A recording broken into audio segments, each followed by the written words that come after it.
What really happened with your host, Mike Rivero. The history the government hopes you never learn. Here is your host, Michael Rivero. And aloha, America. Welcome to our show. It is Thursday, January 25th, 2018. Sure happy it's Thursday. Sure happy it's Thursday. Sure happy it's Thursday. We've got a lot of stuff to talk about today. The phone lines are open, 800-313-9443. Mike is in our control room, twiddling the dials, keeping us out of trouble, ready to answer the phone when you call on in. Well, big breaking news. This hit the wires just about an hour. Destroying evidence. Obstruction of justice. And the Department of Justice Inspector General said, well, no, we had copies of all this stuff last summer, and I think it's still around here. And they've now confirmed that they've located every single missing text message for this critical 5-month period between FBI agent Peter Strzok and FBI lawyer Lisa Page, who were expressing anti-Trump sentiments on their work time. And it's okay for them not to like Trump, but the degree of bias, it was obvious it was influencing their work, and that cannot be allowed. But apparently, the Inspector General over at the Department of Justice, Horowitz, has obtained hundreds of other high-level text messages from the FBI-issued mobile devices of other FBI as well as Department of Justice officials involved in pre-election investigations. And this may be why we're seeing all these recent resignations and reassignments. People are trying to get out of the target zone, as it were. And again, if Peter Strzok and Lisa Page wanted to trade anti-Trump sentiment, they should have done it on their own devices. They were using taxpayer-funded property to basically bash the President of the United States of America.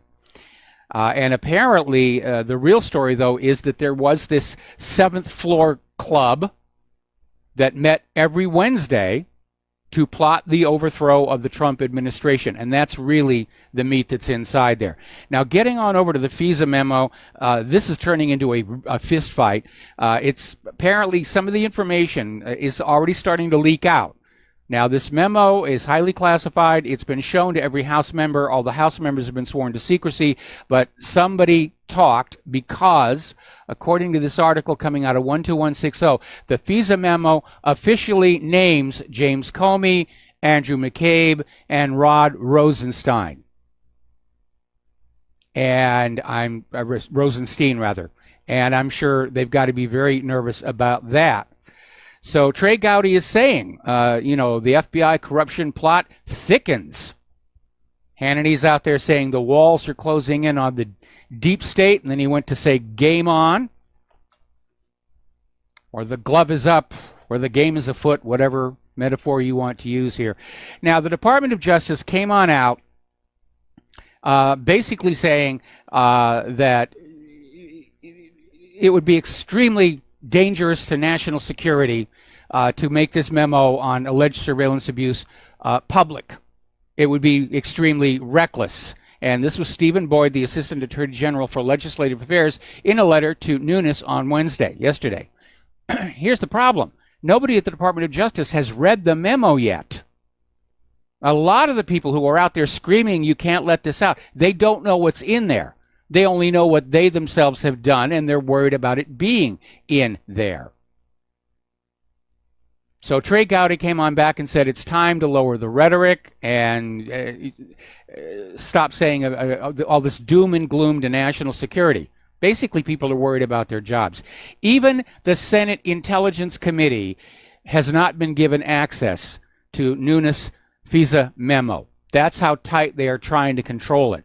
And I think the longer they delay releasing it, the more time it gives the Democrats and the media a time to muddy the water, which I think that they already tried to do by releasing that 99-page memo and saying that was the FISA memo. And Alex Jones had it up there and said, "Look at me, I've got the memo." And he had a memo, 99-pager. This article that I'm looking at about the Senate Intelligence Committee, this is out of CNN, no less, and basically says that this 4-page FISA memo is based on highly classified intelligence information. Now, there was nothing classified in that 99-page document. Therefore, this 4-page memo is something new. It's not just a summary of that April 2017 99-page document. There's other stuff in there, stuff that's classified. I think that 99-page document was put on out so everybody would read it and say, there's nothing there. Big nothing burger. I mean, there's some stuff in there. Highly questionable stuff. Illegal stuff. Judge Napolitano is saying that if the FISA memo lays out lawless actions, its contents should be disclosed on the floor of the House of Representatives. Yes, it should. We, the people, have a right to know what all of these FBI agents and Justice Department officials and all these other people are doing while working on our taxpayer dime. Because it's very clear they're not doing the job we're expecting them to do. And firings are in order. Remember, we're their boss. They all work for us. The government is like a custodian that we have hired and entrusted with the nation's sovereignty. And their job is to empty the trash cans and clean the windows and, fix the cracks in the tile and other stuff like that. They're not allowed to just go on out and start sitting around our office building watching porn or playing politics, and certainly not grabbing the office equipment and selling it out the back door. We're their boss. We the people need to remember, we're their boss. And we have a right to basically get this government back under our control or fire it. It's like it says in the Declaration of Independence, when a long train of abuses and usurpations events are designed to reduce them under absolute despotism, it is their right, it is their duty to throw off such government.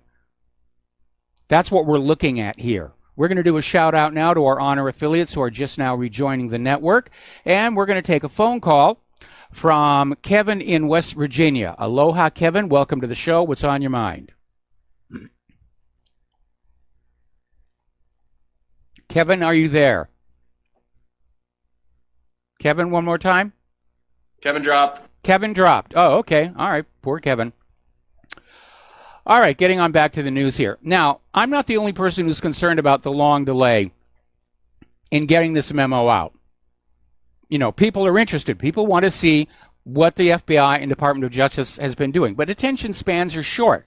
And Paul Craig Roberts is out here with this article saying that this needs to be released now. This needs to get on out, and people need to start moving on it. The longer the Republicans delay, they're literally sitting on evidence that clears Trump in this Russia collusion story, and they need to get it on out there. And the longer they wait, the more the Democrats and the corporate media and the deep state, the more time they're going to have to undermine the story and basically try and make it go away, which clearly they want to do. When you hear this insane rhetoric coming from top officials of the Department of Justice. It's a threat to national security, and even worse, I could lose my job. Even worse, you could go to jail. Now, apparently, even the FISA court is now out there saying that the surveillance that was being done by the NSA, the CIA, and the FBI was outside the law that created the FISA court, the Foreign Intelligence Surveillance Act. And apparently they've issued their own report saying the U.S. government has not been in compliance with procedures governing the acquisition of data from spying. Moreover, the full scope of noncompliance has not been previously disclosed to the court. Okay, looks like Kevin is back. Kevin in West Virginia. Aloha, welcome to the show. What's on your mind? Hey, Mr. Mike. It's being reported that the DOJ have miraculously found these text messages that I don't even believe ever went missing. I think they were hidden. Well, no. What happened was last summer, the Department of Justice was starting to look into this whole issue with Peter Strzok and Lisa Page, and they got copies of all the text messages. And even when the FBI came out with the claim that they'd accidentally deleted all the text messages, the Department of Justice said, no, we've got them. They're over here. And today they just confirmed it. Yeah, absolutely. This whole mess. I consider this to be a four-part coup d'etat. A was right after the election. They wanted to the electoral college and then the recount. B, the Russian canard, which that narrative has fallen apart. C, they were trying to use the 25th Amendment. That's now fell apart. D, and this is especially where I wanted to get at, with these text messages, they're threatening physical violence at the president. Yes, they are. Man, that's a felony. Yeah, absolutely. I mean, desperate people do desperate things, and these people are desperate. They are. They are. mean, And President Trump has got to put on his presidential brass knuckles and get to work on these people by all legal means. And I know he's up against a huge amount of bureaucratic resistance. I don't even know how much of this he's aware of, because, he's surrounded by people who are trying to filter all the information that gets to the president. And I can imagine that just like corporate media, they're not mentioning all of this stuff. No, absolutely not. I mean, everybody in D.C., and I hate to say this, but everybody is dirty with the Clinton autocracy. Even going back, to when they were co-governors, down in Arkansas. I mean, this scandal is the scandal of a lifetime. I don't understand how people are sitting by idly and not, putting their head in the sand and not paying attention. I'm thankful for people like you and the in the independent media getting this news out there. I mean, this is huge, and heads need to roll. I really do. People need to be fired over this, jailed over this. I mean, sedition, absolutely. Treason, I'm not 100% sure, but yeah, it's looking like it. Well, we're missing the component of giving aid and comfort to an enemy in a time of war, so it doesn't meet the legal definition of treason. But this behavior violates several sections of Title 18, including rebellion and insurrection. And as I'm already mentioned, it is against the law merely to threaten the life of the president, which these FBI people were doing. But what we're seeing exposed is an entire culture of corruption that permeates the FBI, the Department of Justice, and probably most of the other institutions of the federal government. And that is the real story. We're not getting the government we thought we were getting. We're not getting the government we pay for. What we're getting is a crime spree. We're funding a crime spree by the politicians in our nation's capital. Yep. I mean, and the other thing, too, when they were bringing out that they were doing a secret society in through the FBI and everything, the thing that stuck out in my head the most was Kennedy's speech about the very word secrecy is repugnant. I think people need to remember that he said that. He said those words. Because it is repugnant. We don't need this in this country. No, we really don't here, and we don't need secret societies inside our intelligence agencies, although we know that CIA is full of Skull and Bones alumni. It seems to be a postgraduate situation where a lot of CIA began at Skull and Bones. Absolutely. Well, that's all I wanted to talk about to you today, sir. I hope you have a great and wonderful day, and give Miss Claire best wishes, and hopefully, you don't have to keep sending her to the doctor. Well, we're not out of the woods here just yet, but I'm seeing some progress, but she's still in a lot of pain. And because of this opioid crisis, now all of a sudden everybody's being stingy with pain medications. Oh, we can't do this, we can't do that. And, we've got her an appointment with a regular doctor at Straub, but they're so messed up with the flu. Claire's appointment isn't until May. And so trying to get through from now to May with some kind of realistic pain management, that's what we're working on right now. So thanks a lot. This flu crisis, say again? You don't think this flu crisis could be them engineering a bioweapon to distract from all of this coming out, do you? Well, it's no secret that USAMRIID has been weaponizing influenza for years now. There have even been a couple of accidents. You know, I joke about somebody dropping a test tube at the bioweapons lab. There have actually been a couple of accidental releases, and they had to deal with a lot of very sick people around these various bioweapons labs.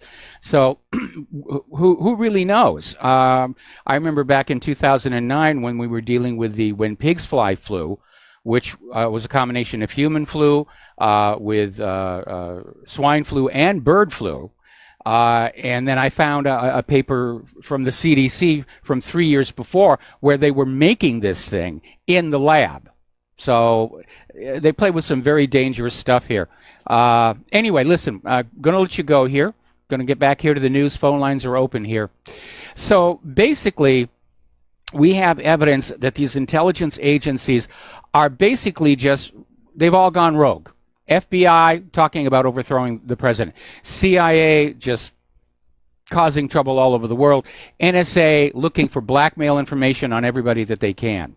And amazingly enough, in this recent emergency spending bill, the one that only lasts 3 weeks, apparently the funding for the intelligence agencies basically kneecapped congressional ability to oversee covert actions and surveillance programs. And apparently there was a bit of a fight over that language, where the intelligence program, the intelligence agencies are trying to break free. They want to run the country. J. Edgar Hoover thought he did. When J. Edgar Hoover was lifetime chief of the FBI, he used to call his office the seat of the American government. Too many big egos inside Washington, D.C. Here's an interesting thing. Senator Mark Warner yesterday was out there saying that the classified report compiled by the House Intelligence Committee, which he admits he has not seen, is sloppy and baseless, careless. It's got no grounding in fact. And then does not explain how he could know that it's sloppy, reckless, has no grounding in fact, when he himself has not seen it yet. But the Democrats are clearly afraid. Okay, so Sessions Department of Justice moves to protect the deep state, warns against releasing the FISA memo without an FBI review. In other words, they're setting this thing up where this memo will be redacted to protect the guilty. What we're looking at here, though, is a major crime. The crime of rebellion or insurrection in the ranks of the FBI and the Department of Justice. Now, getting on back to the FBI saying it accidentally deleted the messages or lost them. The dog ate my homework. Look how many times we've seen that over the years. Lois Lerner. Oh, the hard drive crashed. I didn't have a backup. NSA, oh, we can't find the data. State Department is going to take 75 years to collate Hillary Clinton's emails. And have you noticed that every time one of these government agencies destroys evidence, which is what's really going on about here, the corporate media acts like that's no big deal. You know, everybody loses stuff. This is supposed to be the government. And if they can't do the job, maybe it's time to replace them. If they are that incompetent, yeah, let's shut it down and start building a whole new government from the ground up. I think it's an idea whose time has come.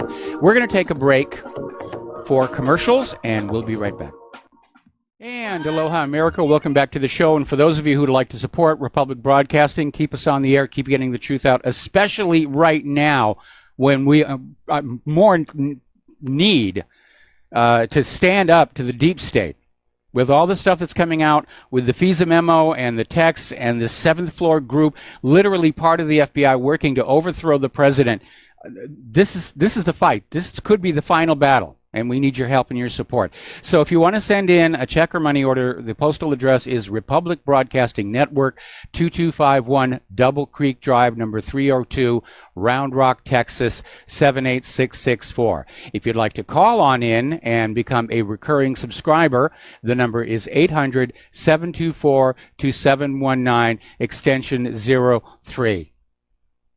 And again, right now, there's never been a greater need for Republic Broadcasting or for WhatReallyHappened.com to be out there and visible to the public, to get the truth out about what's going on. All right, we're going to take a phone call now. Peter in Los Angeles, aloha. Welcome to the show. What's on your mind?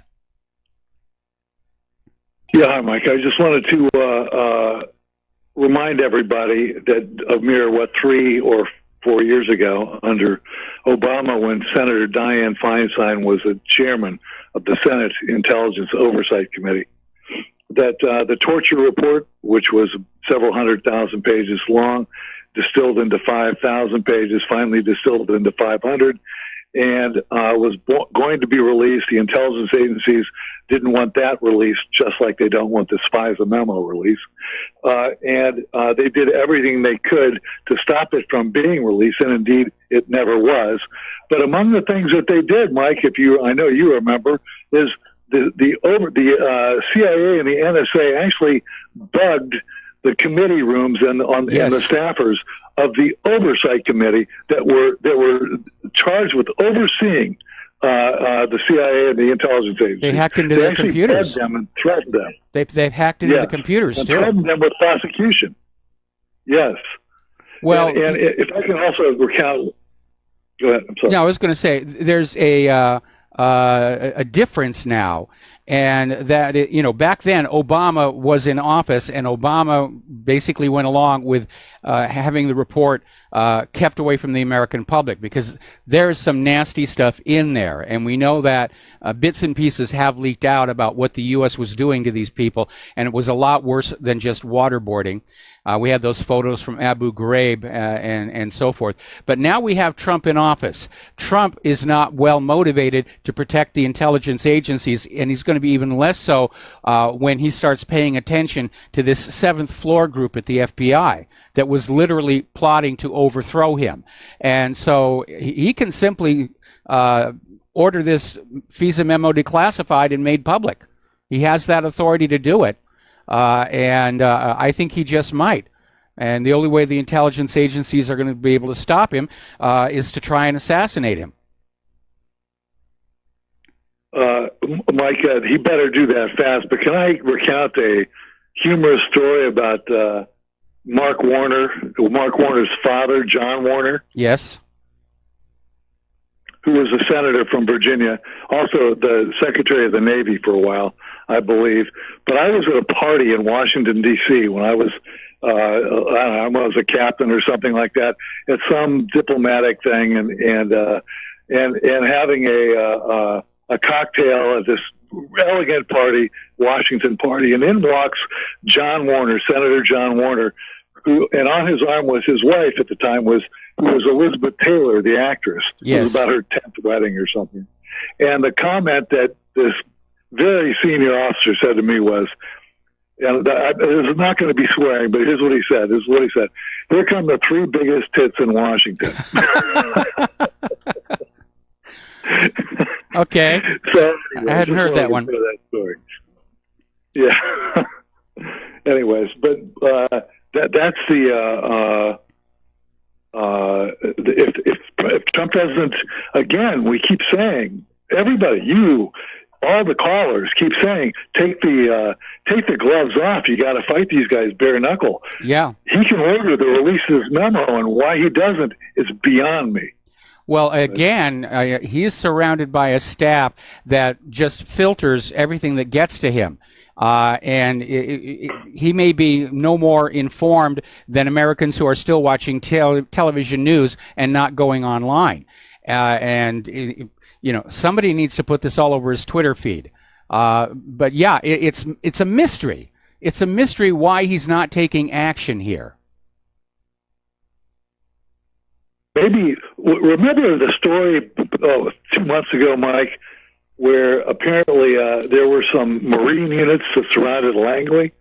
Yeah, I wasn't able to confirm that one. Yeah, I'm. That's the kind of thing that may need to be done, but they're completely. You're talking Civil War there, and I've got a problem with that one. All right, listen, we're going to tell you what. Stay on the line. We got to take a break for commercials, and we'll be right back. But stay on the line. I'm going to come back to you. And aloha, America. Welcome back to our show. We're talking with Peter in Los Angeles, and we're talking about the rogue, out-of-control intelligence agencies, and even all the way back at the end of World War II, when Harry Truman basically allowed the OSS to become the CIA.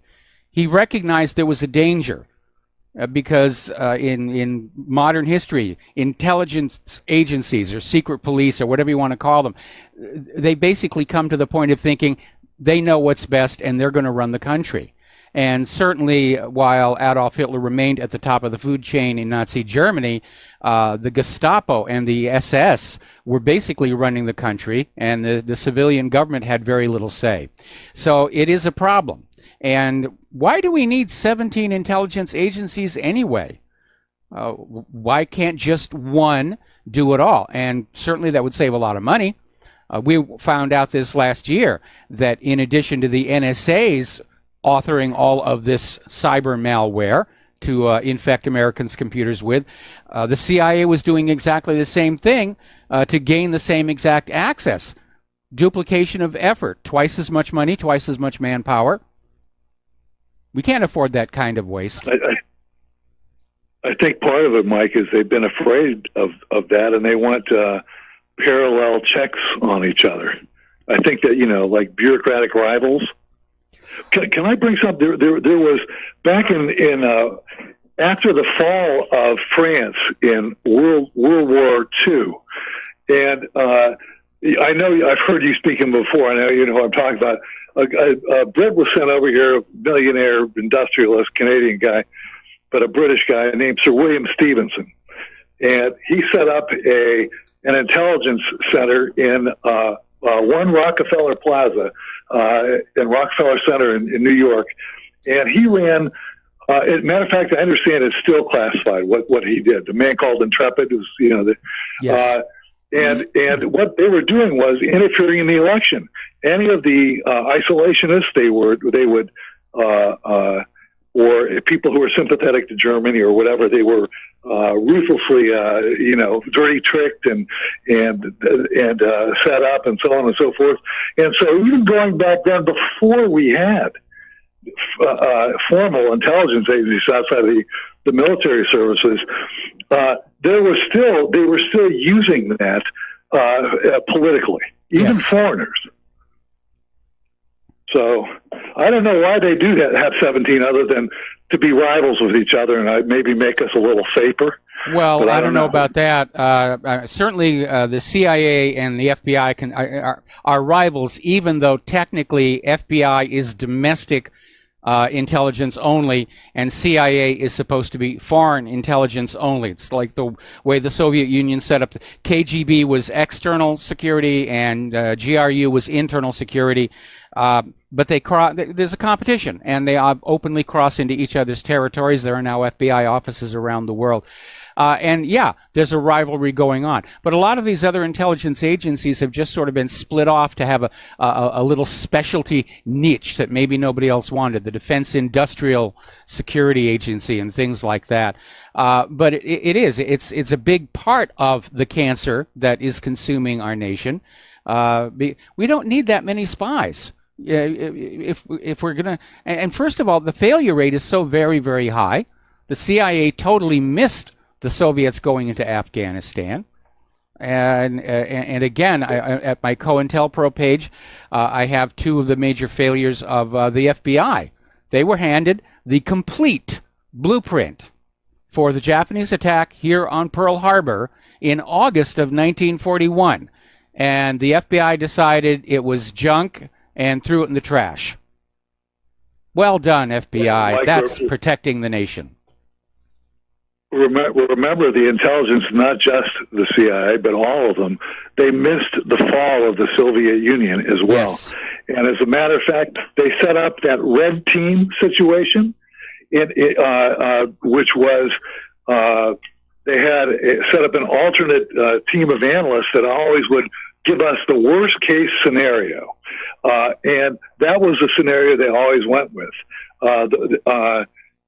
So there may be analysts inside there, but they were bureaucratically set up to have an opposing red team that always gave the worst case, among which, the Soviet Union is not going to do anything, the Soviet Union, whatever the worst case was, and the best case for the military-industrial complex, that's what the red team always espoused, and that's where they always went with the actual dollars, and, so it needs to be really exploded, Mike. Well, this may be the spark. This may be the spark, and I hope Donald Trump is aware of what's going on with these text messages. We don't even know if that's really Donald posting to his Twitter account. I think one possible explanation for the lack of Trump seeming to do anything to drain the swamp is he's literally being shown a view of the world that is highly filtered. They're controlling the information, getting to him as a means to control how he's thinking and what he does. And I think that's what's going on. Peter, thank you very much for the phone call and for your insights and for the humor. And we're going to go now to Larry in Indiana. Aloha, Larry. Welcome to the show. What's on your mind? Hi there, Mike. I'm sorry. I just can't see Trump as a good guy. I mean, candidate Trump said that he was against war. He was against ISIS. He was going to destroy ISIS. And thanks to a lot of the links I've got from your website, we know that Trump is doing exactly the same thing that Obama was doing. He's aiding ISIS. He's rescuing ISIS commanders, rescuing them, moving them around, pointing them at the Russians, trying to continue to cause trouble in Syria, as Israel has been doing. He continues to coddle Israel, who was deeply involved with 9/11, as was our CIA. He hasn't said a word of truth about that, nor a word of truth about Sandy Hook. We haven't heard a word of truth about what happened in Vegas. He continues to install Goldman Sachs banksters in place and coddle the same type of people, in the Treasury Department. Well, we don't need to go down the entire laundry list. I'll be the first one to admit I'm very disappointed in Donald Trump. But on the other hand, I still think things would have been a lot worse if Hillary had won the Oval Office. The one thing that we have right now is that Donald Trump isn't going to keep these cover-ups in place on all this deep state corruption, and we could see the whole system start to break down. I've been speculating for quite a long time that the eventual fate of the United States is a Soviet Union-style collapse, and it might happen on Trump's watch. Am I still on? You're still on. Okay. Well, I mean, he's got a guy working with him named Peter Thiel. These guys are big into artificial intelligence. They treat us like sheep. They're running scenarios against us. My opinion is they've got the media attacking him on such stupid issues. It's actually generating support for him as he continues the globalist warmongering agenda. I mean, look at what happened in Ukraine. That was Biden, the Democrats, Obama, that Victoria Nuland, her Zionist hubby, Robert Kagan, and Trump is doing the exact same things, continuing to give them deadly military weapons. Everything he's doing now as president is anathema to what he did as candidate Trump, just like all the rest of them. I'm agreeing with you. I'm agreeing with you. Yeah. Okay, he's been a disappointment. He put Sessions in there. Okay, he put Sessions in there. So he knew what kind of a deep state potted plant Sessions was in the first place, so he's got the ability to gripe about the fact that Sessions isn't doing anything, and yet he could fire him. He could get somebody in there that would. She should have put Trey Gowdy in there. Somebody like that. We need Larry somebody Klayman, that's going Tom to make Fitton. America. Here's the problem. Here's the problem. Here's the problem. Trump, America great, not Israel. He's too beholden to Israel. Larry, yeah. My turn. There's one problem with what you're suggesting. Okay, Donald Trump is already under fire for letting the former chief of the FBI go because Robert Mueller is trying to somehow morph that into an obstruction of justice case. He's trying to basically say that the only reason that Trump fired former Director Comey was to interfere with the investigation into Trump's collusion with Russia. And I understand that, but you can't drain the swamp if you keep putting swamp critters back in there. Well, I've said that before, that Trump's big mistake is instead of draining the swamp, he's hiring the alligators into the staff positions. All right, Larry, we're going to let you go and switch over to Dustin in New Jersey. Aloha, Dustin. Welcome to the show. What's on your mind? Hey, how you doing, Mike? Doing okay. Yeah, like we talked about this over and over about when Trump came in, he should have cleared out everybody. Trump needs to set up like a firewall. And the first thing he should do is fire everybody in the FBI. You don't, peeling back an onion to another layer is just another problem. So he's going to have to get rid of everybody in the FBI and start anew immediately. So have somebody not in Washington start as the director of the FBI. And then after you do that, he's got his firewall, and then continue to the NSA, and then to the CIA, and then probably to the DIA. And, after that, if he's still around, then you continue that. But getting rid of a couple people in the FBI and all that is not going to help because they're within each group. It's compartmentalized. So you're going to have to get rid of everybody and give them lie detector tests. They get lie detector tests anyway. But he's going to have to throw the whole onion away, Mike. Not peel, you just can't keep peeling pieces back. It's just too late for that.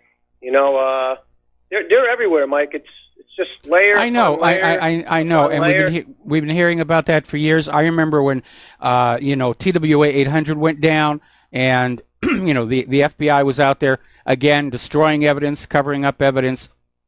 There was when Frederick Whitehurst, he was the head of the FBI's crime lab, and he blew the whistle, saying that the FBI crime lab routinely rigged the results of forensics tests to favor the prosecution.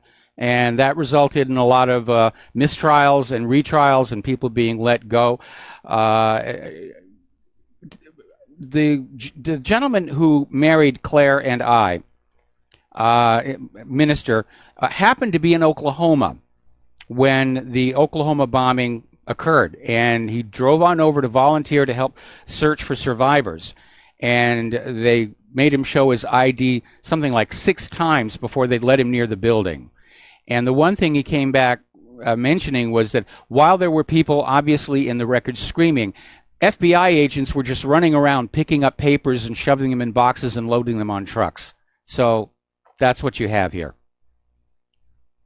Yeah, because the way I figured, there's no other way. If you look, Victoria Nuland, like the previous gentleman mentioned, Ukraine. Well, she was put in by Bush, and then you got the Kagan, her husband. You got elements before her.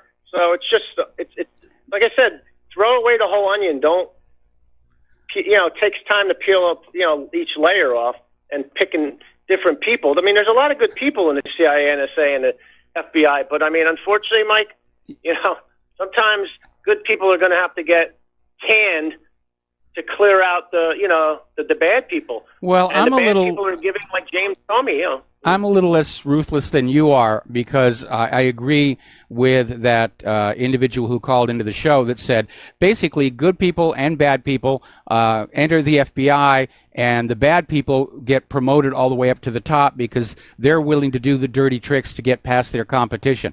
So I think we really only need to take the top 3 levels of management off, and everybody else keeps their jobs, and I think that'll send out the message that this kind of behavior is not going to be tolerated. And obviously everybody on that 7th floor club who openly talked about violence against the sitting president of the United States, they need to go to jail, because it is against the law to threaten the life of the president. And that's exactly what these people were doing in these text messages. These are serious crimes. And this is not just abuse of an email server. This is really serious. Anyway, Dustin, thank you very much. I'm going to let you go, and we've got one more call from Francis in North Carolina. Francis, thank you for waiting so patiently. What's on your mind today? Hello, aloha to you both. Aloha. Not a problem. I tell you what, it seems like no matter who it sits on the royal throne in the District of Criminals, there's always going to be a threat of some sort, somehow, some way, somewhere, whatever have you. It never fails, depending on what's going on. That's an overall synopsis. And yes, they probably should be, jailed or whatever the case is, prosecuted, who knows what, because of what they're doing. Now, as far as the whatever definition we use for deep state or who knows what, the question is, I wonder how deep that goes. Does it go clean back to the Shrub Jr. or even further back than him and his dad and all that kind of good stuff, and Cheney and Chertoff and Rice and all that kind of good stuff? Well, I think it would be safe to say that there has always been a degree of corruption in government going all the way back to the founding of the country. But it was small and manageable, and we could tolerate it and afford it. But starting in the 1980s, it just began to spread, and it all goes with that CIA drug running out of Arkansas, gun and drug running. Plus, they were bringing in the heroin from Vietnam at the same time as well. And all of a sudden, everybody wanted a taste. They wanted a taste of that cash flow. And so over time, the corruption has spread until it encompasses pretty much everybody inside the government. And now we're starting to see it get exposed. And that's why I'm saying it's so important for everybody to take all these stories about the FISA memo and these texts and just literally say, do you understand there was a subgroup in the FBI actually plotting the overthrow of the President of the United States of America? And of course, if you say that to a liberal, they're going to say, well, yes, he deserves to go. No. We are supposed to be a nation of laws. Okay? Donald Trump won the election, overcoming massive election fraud. And for good or bad, he is the president. And you don't threaten his life, and you don't plot rebellion and insurrection against him. Well, the interesting thought is that how do we know that it did not go further back than the 80s, such as into the 70s and further back than that? However, with that being said, whether you have the criminals in charge, the National so-called Security Agency, and the Fascist Bureau of Information, or whatever you want to call it, there's no telling as to who's doing what behind whose back. No, there really isn't. Right. Anyway, Francis, we got to do a commercial break here. I'm going to let you go. When we come on back, we've got another caller waiting, and then I got to get back and do more news because there's a lot more interesting stuff out there today. Aloha, America. Welcome back to the show. We're going to take one more phone call. Kodiak up in Missouri. Aloha. Welcome to the show. What's on your mind? I've got a really bad cell signal here, but I wanted to talk about something that has been bothering me for the last 6 months since I found it in one of our updates. To give you a little background, I own a software development company. Yes. And pretty much on online games, which is a multi-billion-dollar business. But I used to make game engines, and I still have some that I've retired from it. There are a few that still do updates for. And 6 months ago, I came across something in a program that I was trying to update for one of my games on. And I reported it to the FBI, and they said they didn't care. Well, basically, Microsoft and some of the online gaming giants are everybody's information. Yes. There's no way to prove it. The only way for them not to steal your information is you not play those games. Well, generally I don't play those games. The only games I play are flight simulators. Well, true. Flight simulators are not ones that you have to worry about, but do you know how many Americans and their kids play Steam games? Yeah. And I know that there was a big story that came out about that recently. Yeah, they're vacuuming up the information, and it's going to marketers, or who knows where it's going. Yeah, there's no more privacy left in our country, and I definitely miss it. I'm a private. I have private instincts. I want to be left alone. I want to not have people watching me and listening to me, except obviously the radio show. But when I'm not on the air, I'm very private, and I work to keep it that way. I understand that, but you know about the leaks in the Intel processors. Oh yes, we've been talking about that. Yes. The things that I was asked by the manufacturer that I made the game engine for, an actual video game, for to do an update for a security patch for Windows 10.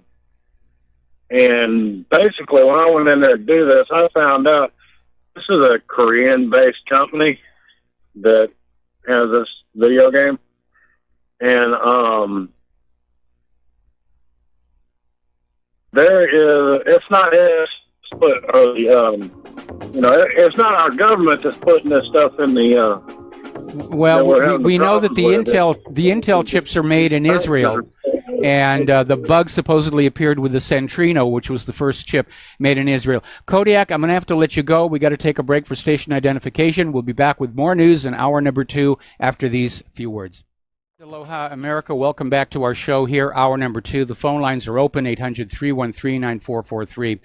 Now, as you know, Special Counsel Mueller is going to have a talk with Donald Trump under oath. Trump has said he's perfectly happy to do that, perfectly happy to do it under oath, underscoring the fact that when Hillary was interviewed over her email server, she was not under oath. Now, Roger Stone, on the other hand, is saying this is a suicide mission and that Trump shouldn't meet Mueller because Mueller is going to just try and trick him or provoke him into saying anything that could be used to claim that Trump's firing of former FBI Director James Comey was linked to the Russian investigation.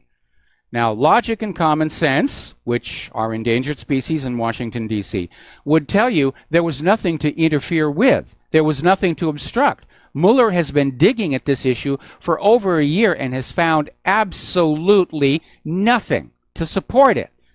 And yet the corporate media is still running this all over the place. Trump-Russia collusion, Trump-Russia collusion. And a lot of Americans can be forgiven for believing it really did happen, even though the reality is there's no evidence. There's a big void, a big empty spot in this Russiagate. It's a huge amount of nonsense. Now, interestingly enough, do you remember when the story about Hillary's private email server broke into the public? And that she was using this private weak server for government business classified information. And Obama came out on TV and said he had no idea. Said he'd heard it on the TV news himself. It was a complete shock to him. Well, it turned out that Obama was lying, as usual, and that apparently Obama was sending messages to Hillary on her private email server. And some of those messages contained classified information. And the reason the Department of Justice and the FBI gave Hillary that get-out-of-jail-free card was if she'd gone down for Title 18 felony violations, inevitably it would have come on out that President Obama himself had committed the same offenses. Negligent exposure of classified information to an insecure environment. So it looks like the decision to protect Hillary Clinton, to protect her from the law, goes all the way up to the very top, to Obama himself. Now then, as you know, there is a new movie out called The Post, and it is an attempt to remind everybody what a wonderful newspaper the Washington Post has been in the past. And it purports to tell the story of one of two shining moments in the Washington Post's history. The first being the Pentagon Papers, which this movie is about, and the other one, of course, being Watergate. But I found this review over in Consortium News saying that people who recall the real story of Daniel Ellsberg and the burglary of his psychiatrist's office by Nixon's people and all of that stuff, they're going to be disappointed. Because apparently, and this is a direct quote from the story, from the article, evidently Tom Hanks and Steven Spielberg weren't interested in a movie based on the story. Instead, they produced a movie, The Post, depicting a very different set of events. In other words, the movie that was supposed to glamorize the Washington Post's better moment is itself a piece of propaganda. They're trying to rewrite history.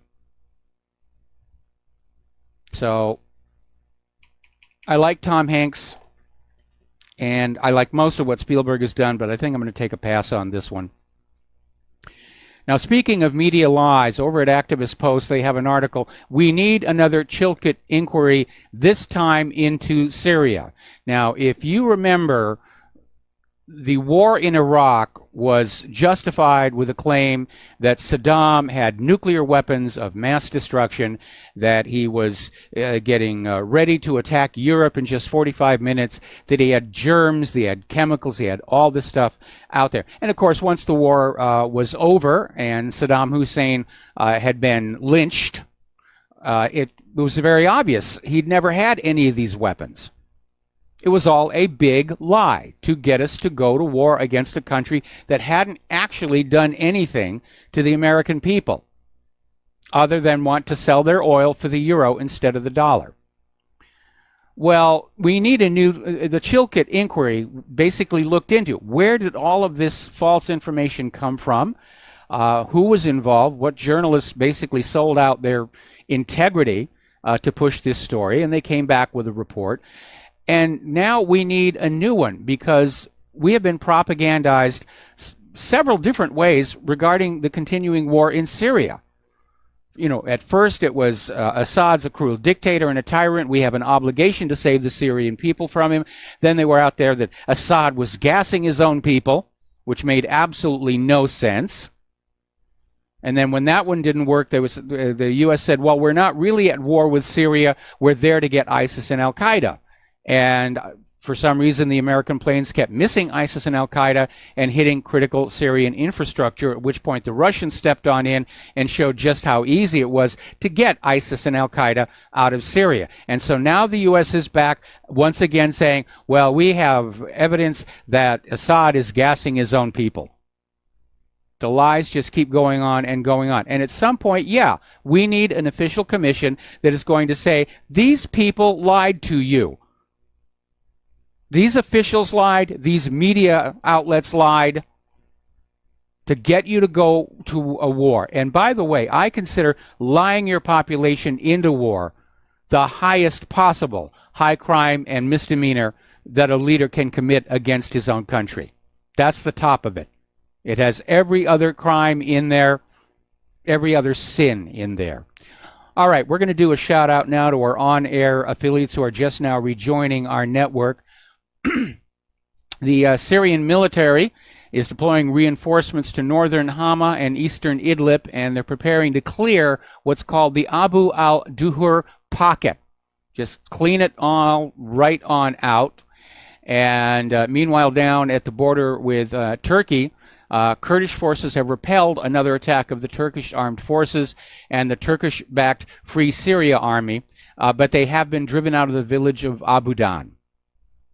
So that is going on. This is going to go on a lot longer than I think Erdogan thought might be the case. Now, the Afrin Self-Administration Office, like City Hall, has published a statement calling out the Syrian army to enter Afrin and protect it from the Turkish invasion. I don't see that as happening.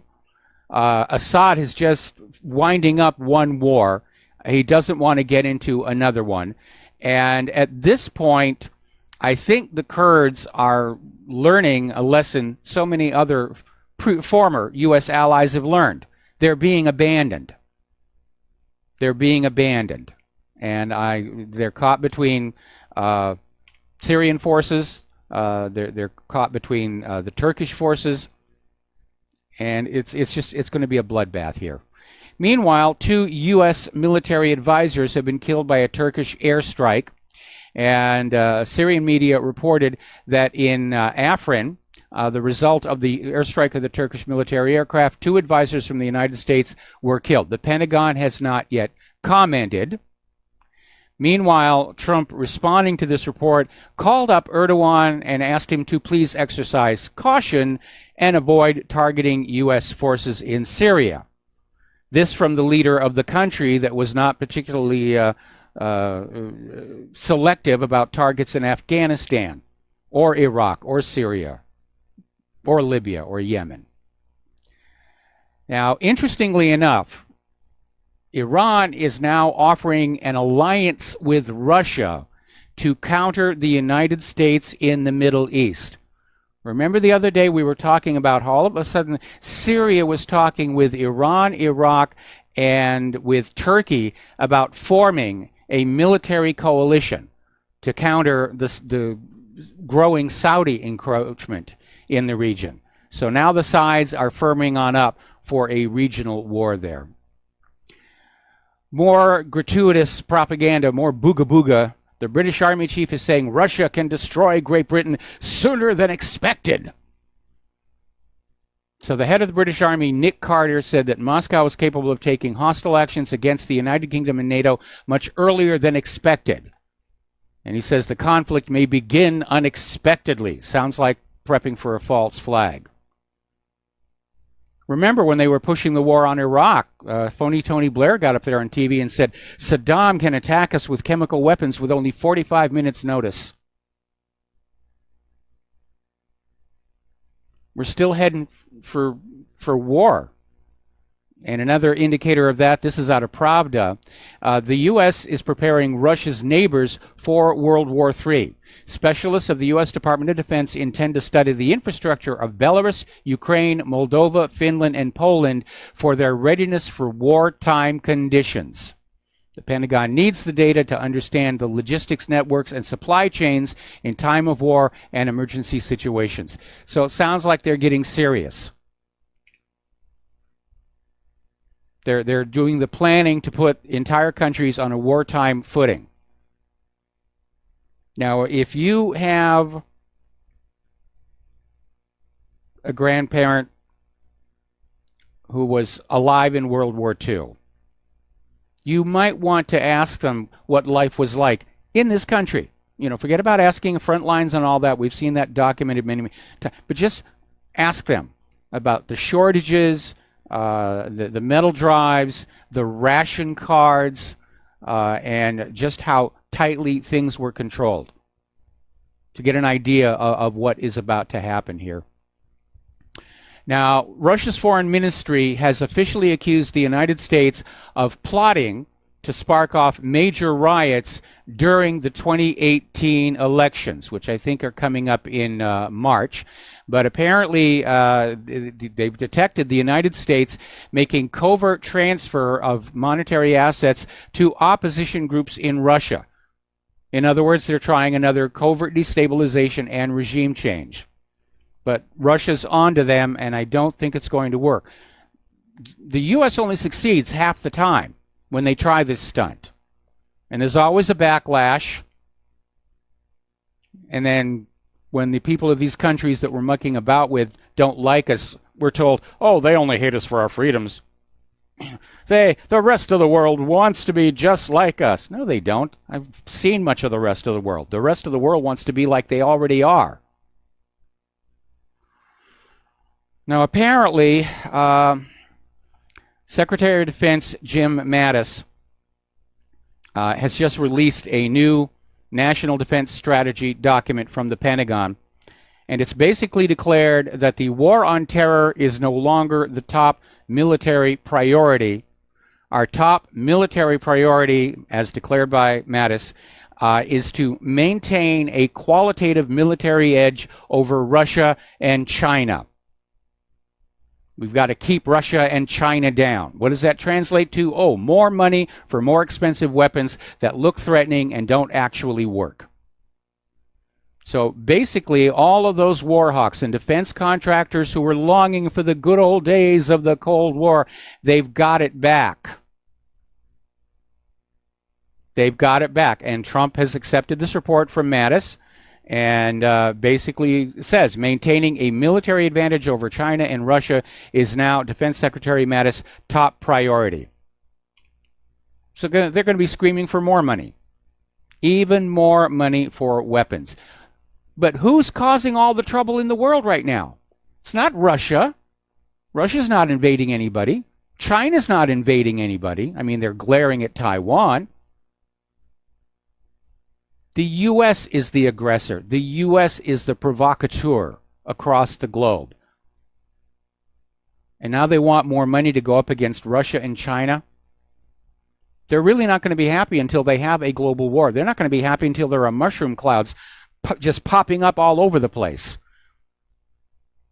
And I've studied the numbers. I've done the calculations. If you're living anywhere close, I mean, one mushroom cloud can seriously ruin your whole afternoon.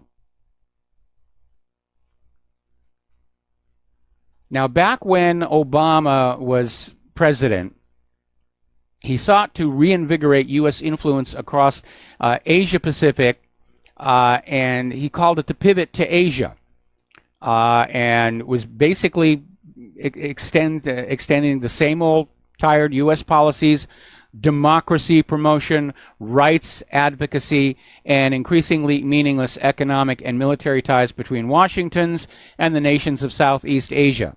And apparently, these nations are getting very tired of being messed with. They're tired of the pivot. They're tired of U.S. messing around.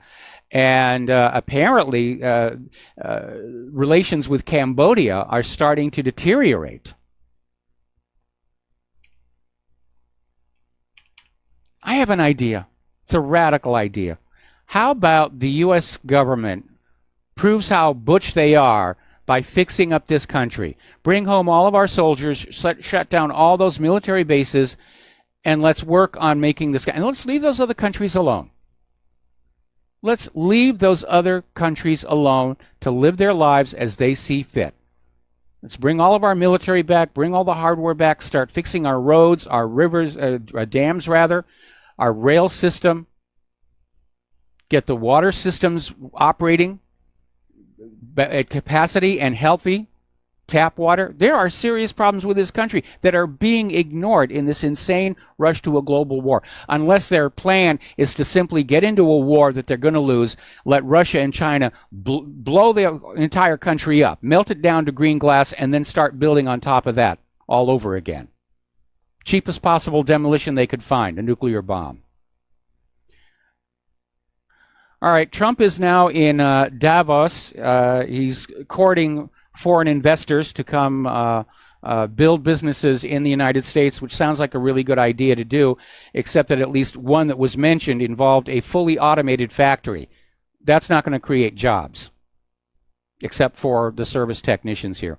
But Trump at Davos is basically, he's proving once again he's Israel's puppet. He's wagging his finger at the Palestinian authorities and saying, no peace talks, no money. And at this point, the Palestinian Authority seems about ready to say, you can keep your money. You're not a legitimate arbiter of peace in this country any longer. Apparently, Trump's arrival at the World Economic Forum did not go smoothly. There were rallies being held and protests, a lot of signs out there. And apparently, Air Force One had to use the airport at Zurich. There are 4 airports that are used for all the private planes that come to the World Economic Forum. He used the one at Zurich, and apparently there were activists shouting slogans and holding signs. And apparently in Switzerland, there's literally a law. You must have a permit for a protest. These protesters did not, so the police took them away. Now, basically, when it was her time to speak at Davos, Angela Merkel went on the attack against Trump and basically declared that a stronger European Union is needed to take on the United States. So it looks like our good friendship with our good buddies Germany is over, and Merkel is now talking about an EU that is able to stand up to the United States. And that reminds me, boy, this happened, I think, all the way back in the 1990s. It was just after I'd started doing my blog. And there was this Japanese industrialist who wrote this article, A Japan That Can Say No. And it was the same sentiments, that this many years after World War II, it was time for Japan to develop the ability to say no to the United States. So it was the beginning of a trend, and it does look like the United States is an empire in decline. The trick now is to avoid having it blow up the entire world before it falls into its grave. We're going to take a break for commercials. We'll be right back.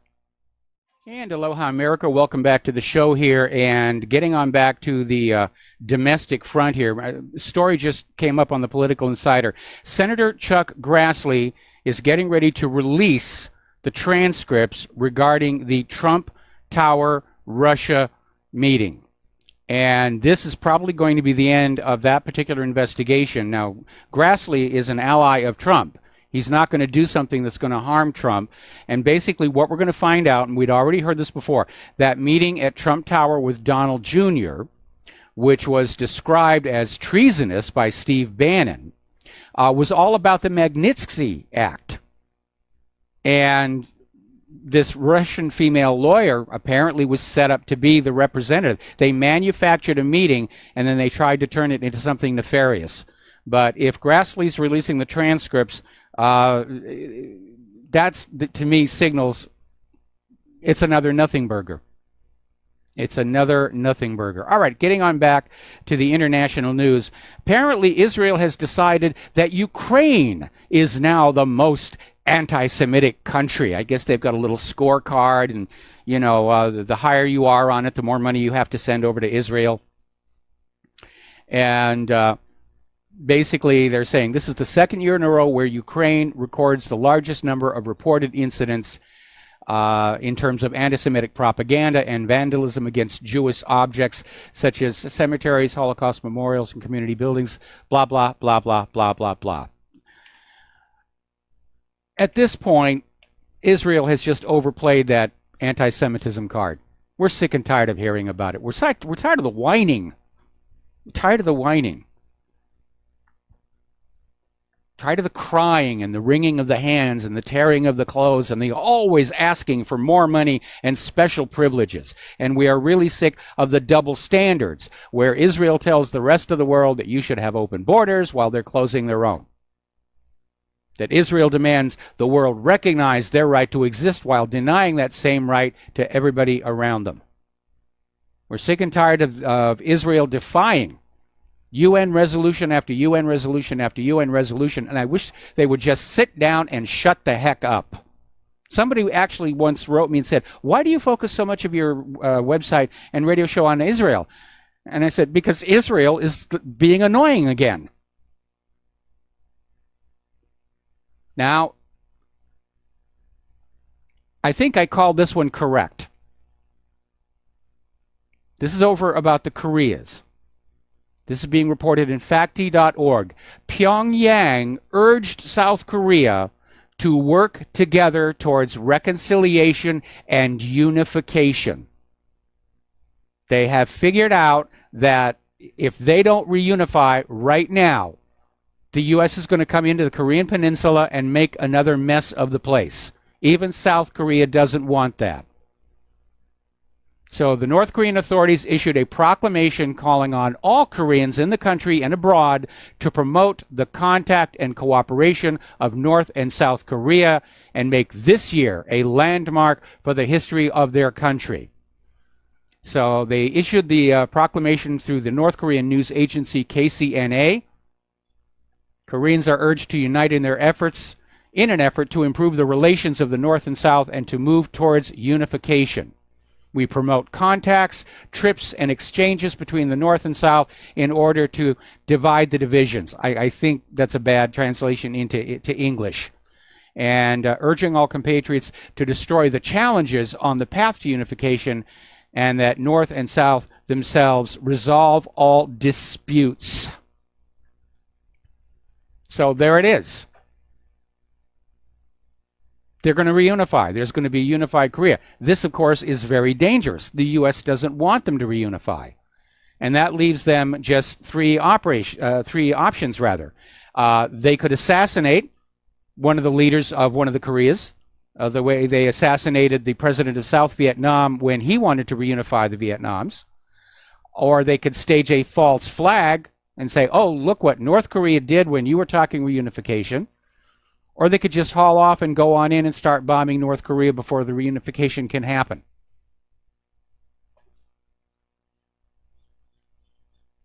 So, again, this news of reunification, this is going to yank the rug out from the U.S. desire to get into North Korea.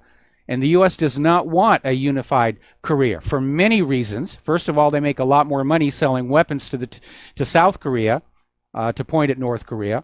And second, if the Koreas are unified, then China's One Belt, One Road project can run all the way down into Seoul, South Korea, into all the manufacturing, and Korea will be able to send their exported products to Europe much faster, much less expensive, taking business away from American and European-owned cargo shipping lines.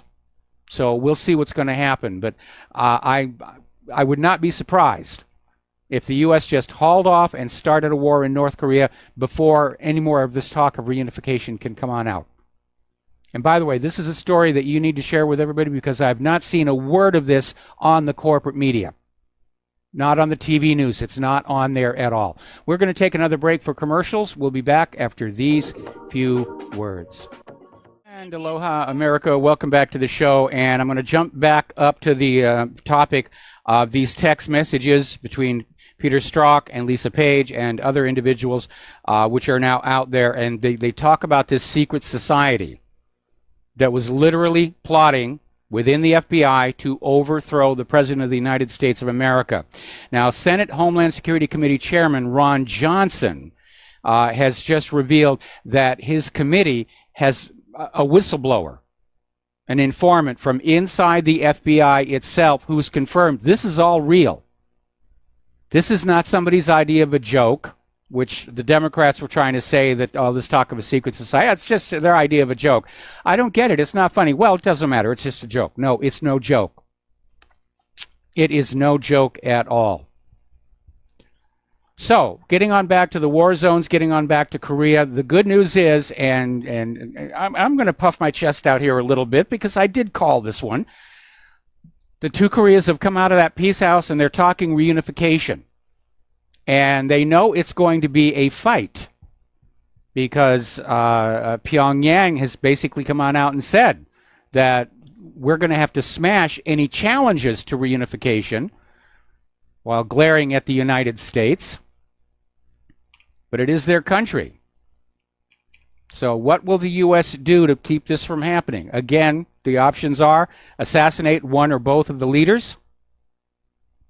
2, flip a missile at South Korea, blame North Korea for it.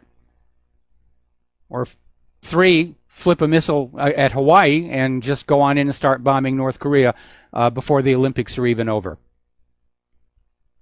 But right now, the U.S. has a lot of military hardware parked off the coast of the Korean Peninsula, ostensibly to provide security for the Olympics, but it's a lot of hardware.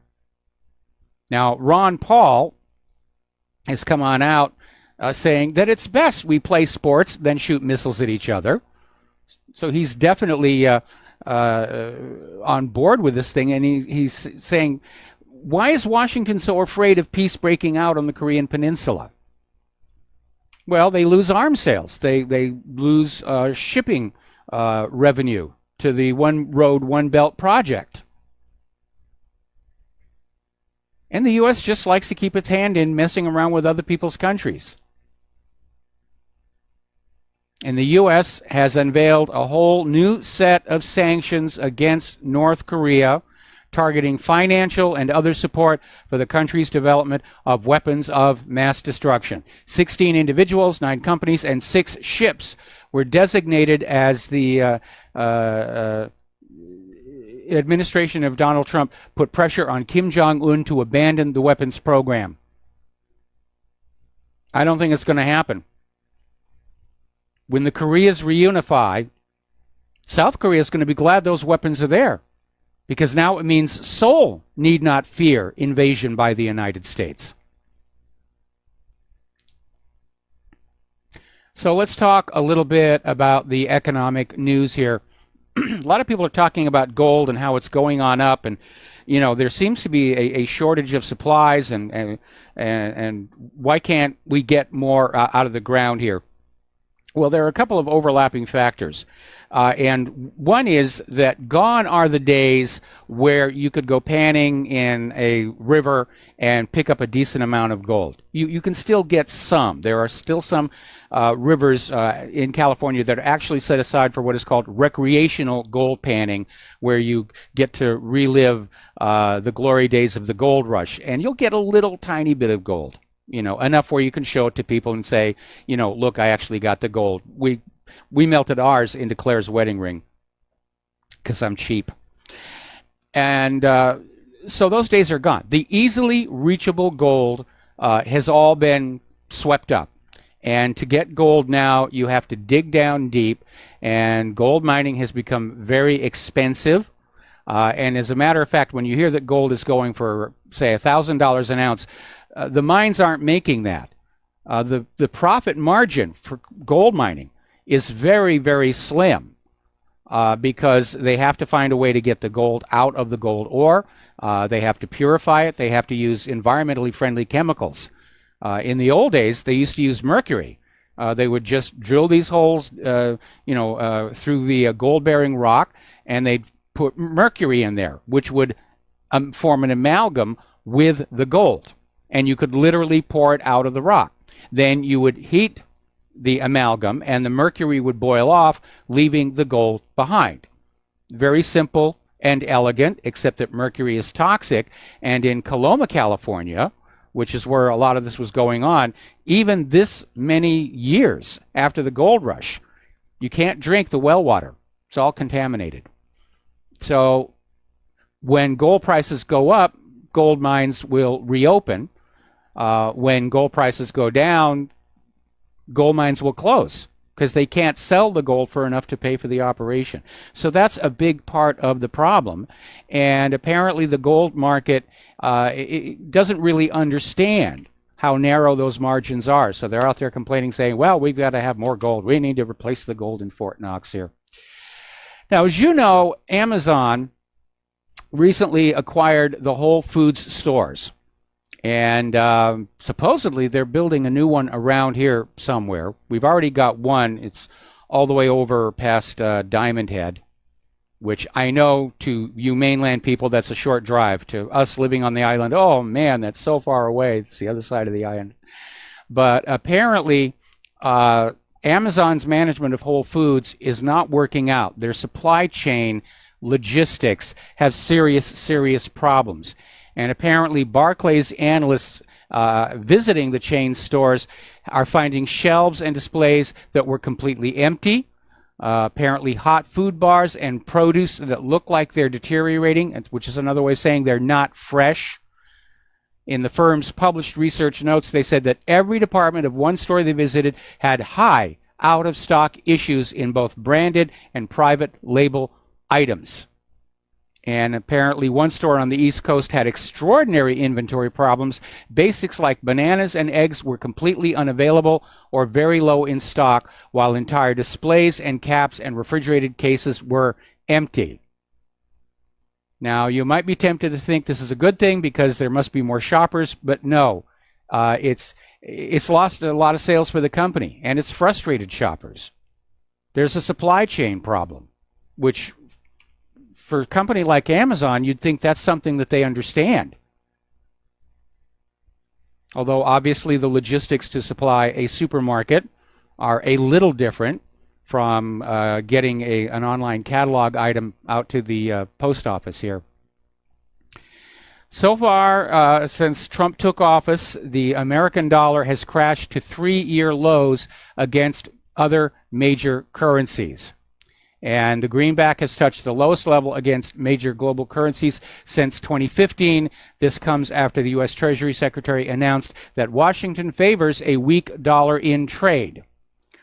Well, yes, actually that does make sense.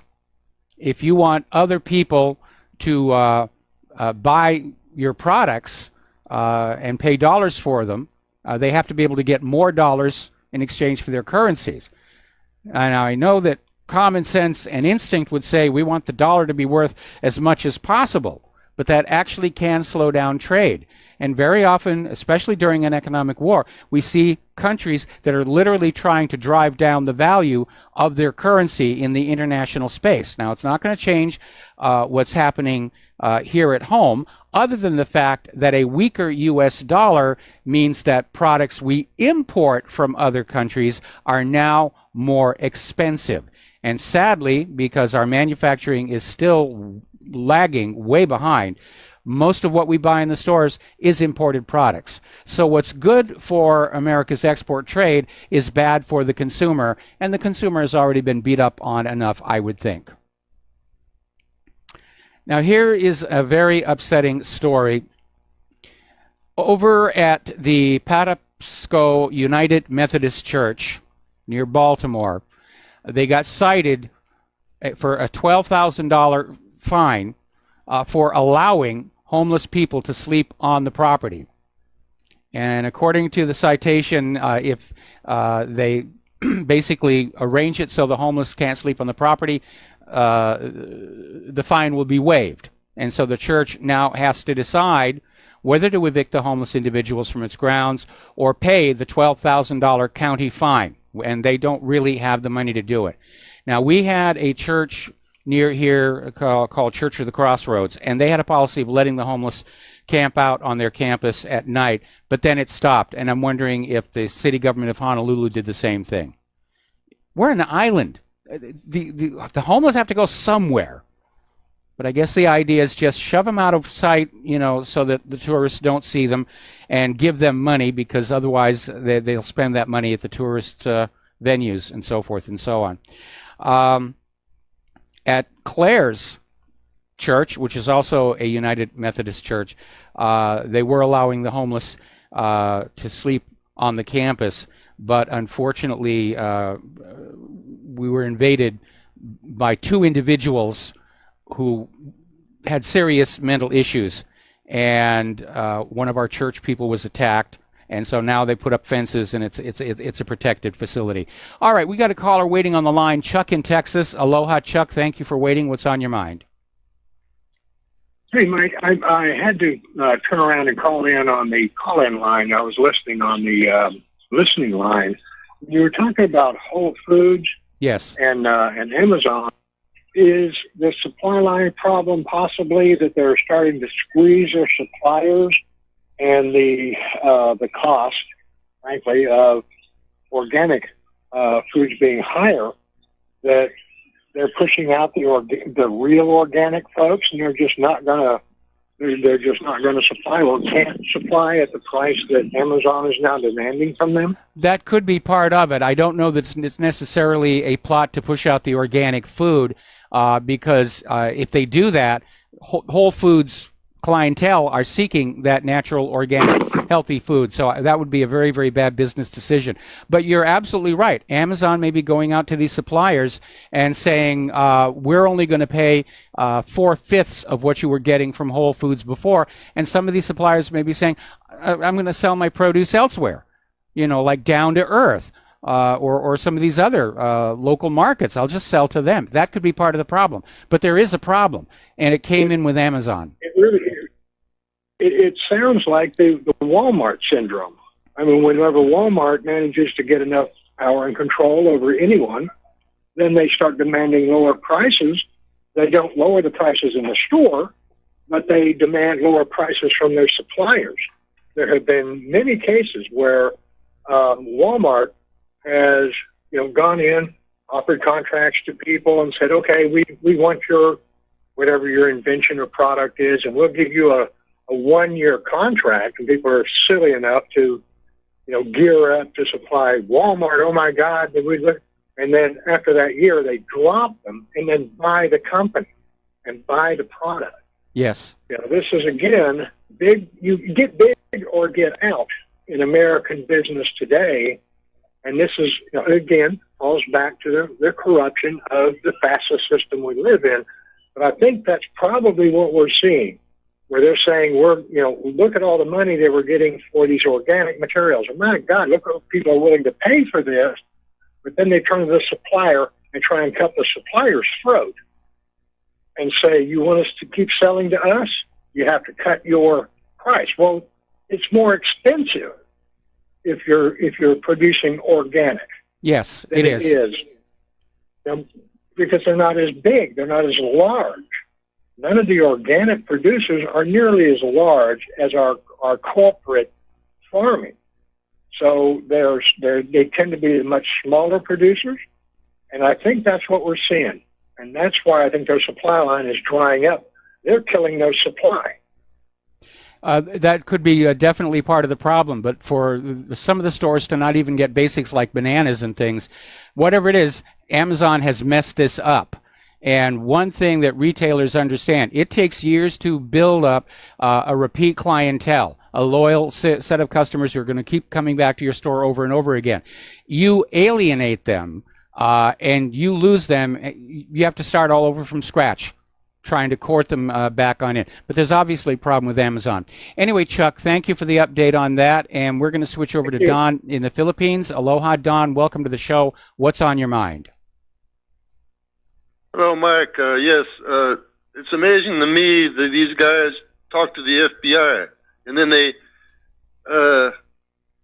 act like it's never happened before. All of a sudden, the FBI catches them in a lie, or it's not really a lie necessarily. It's an inconsistency, and they just say it's a lie because their story is not going to be exactly the same. If they talk to them for a long, long time, things will change a little bit. I saw this documentary, and this is no secret, by the way. If people have known this for a long time. I saw a documentary about the chess player Bobby Fischer. Yes. And his mother was, I guess, a communist, or anyway, the FBI thought she was a communist. They had a 900-page file on Regina Fischer, Bobby's mother. And his mother trained him to say, if anybody came, which they did, they would come and try to talk to him. She trained him to say one sentence to them, and don't deviate from this sentence. It was, I have nothing to say to you. So he had to repeat this over and over again, and that was his one sentence he would say to these guys. And that and the idea was, if you deviate from that, if you say I don't know anything about so and so, they can use that as a lie. If it turns out that they can prove that you did know something about it. But if you just say so this has been known. This is back in the 50s when he was a child. So this is not a big secret. Back in the 50s, during the heyday of McCarthy's communist hunts, the FBI had a legend for being very abusive and very manipulative. They wanted to score commies, just like today they want to score terrorists, even if they have to manufacture them out of totally innocent people. And that's another aspect of the FBI we need to remember over the last several years, is how every time there's supposedly arrest of a terrorist group, we find out that some undercover FBI informant set it all up and set these guys up as patsies to be arrested and have their faces in the newspaper and make it look like the FBI is actually fighting a war on terror. Anyway, listen, Don, I'm going to have to let you go. We got to take a break for commercials. We got another caller waiting on the line, and we'll be back with more news. And aloha, America. Welcome back to the show here. We're going to go back to the phones. Dave in Ohio. Aloha, Dave. Welcome to the show. What's on your mind? Hi, Mike. I want to let you know I appreciate your show as a fellow New Hampshire native, and my wife and I look forward to listening to your program every night. I was curious what you thought was responsible for this, what I think is a really high stock market I think it's being rigged. That exists. Basically, companies are buying back their own stock. The Federal Reserve has got rates so low, speculators can borrow money to buy stock, and it just has to go up a little bit. Then they can sell on out, repay the Federal Reserve with that tiny bit of interest, and they keep the extra for themselves. And it's just gaming the market up higher and higher and higher. But the problem is the underlying value is not there to support those inflated prices. And a lot of people are told sky-high stock market's a good thing.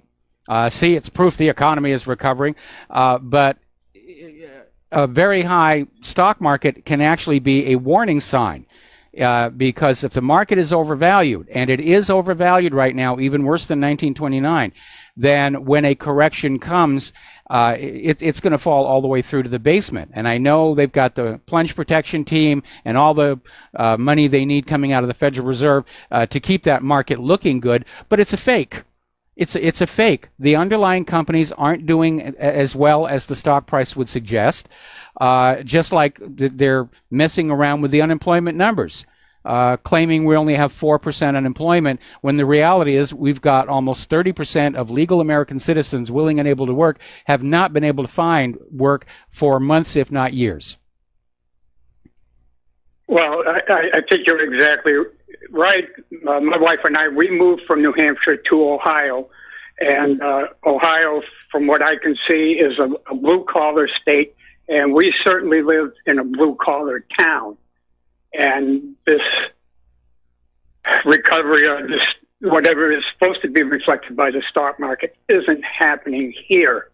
And remember your age, I'm 68, so some things aren't going to happen in my lifetime. But I'm concerned about my stepsons, my wife's sons, and their kids. And people that I know around here, this isn't going to be solved in a long time. It's I don't know. We're going to have to go through some bad times. There's going to be an economic crash and a collapse of the central government, and we're going to have to start picking up the pieces afterwards. And we're going to have to develop a sense of community, just talk with our friends and neighbors, and help each other get through some very hard times. But then on the far side of it, we'll have a much better nation and a much better life. Think of the current Russian republics and what life is like there versus what it was like under Stalin. In the Soviet Union. All right, so Dave, I got to let you go. We've got to take a break for station identification. Back with hour number 3 after these few words. Aloha, America. Welcome back to the show. Hour number 3. The phone lines are open, 800-313-9443, and we're talking about the economy now. And apparently over in Great Britain, rough sleeping, which is what they call homelessness, has reached record levels, with figures published on Thursday showing an annual increase of 15%, meaning that homelessness in Great Britain has increased 169% since 2010, over the last 8 years. And it's no longer confined to London and the big cities. More and more, they're finding people sleeping rough in tents and shop doorways in towns where you wouldn't expect to see homeless people. Now, out in California, an illegal alien who was working as an Uber driver has been arrested for 4 rapes, and police suspect that there were probably even more than that.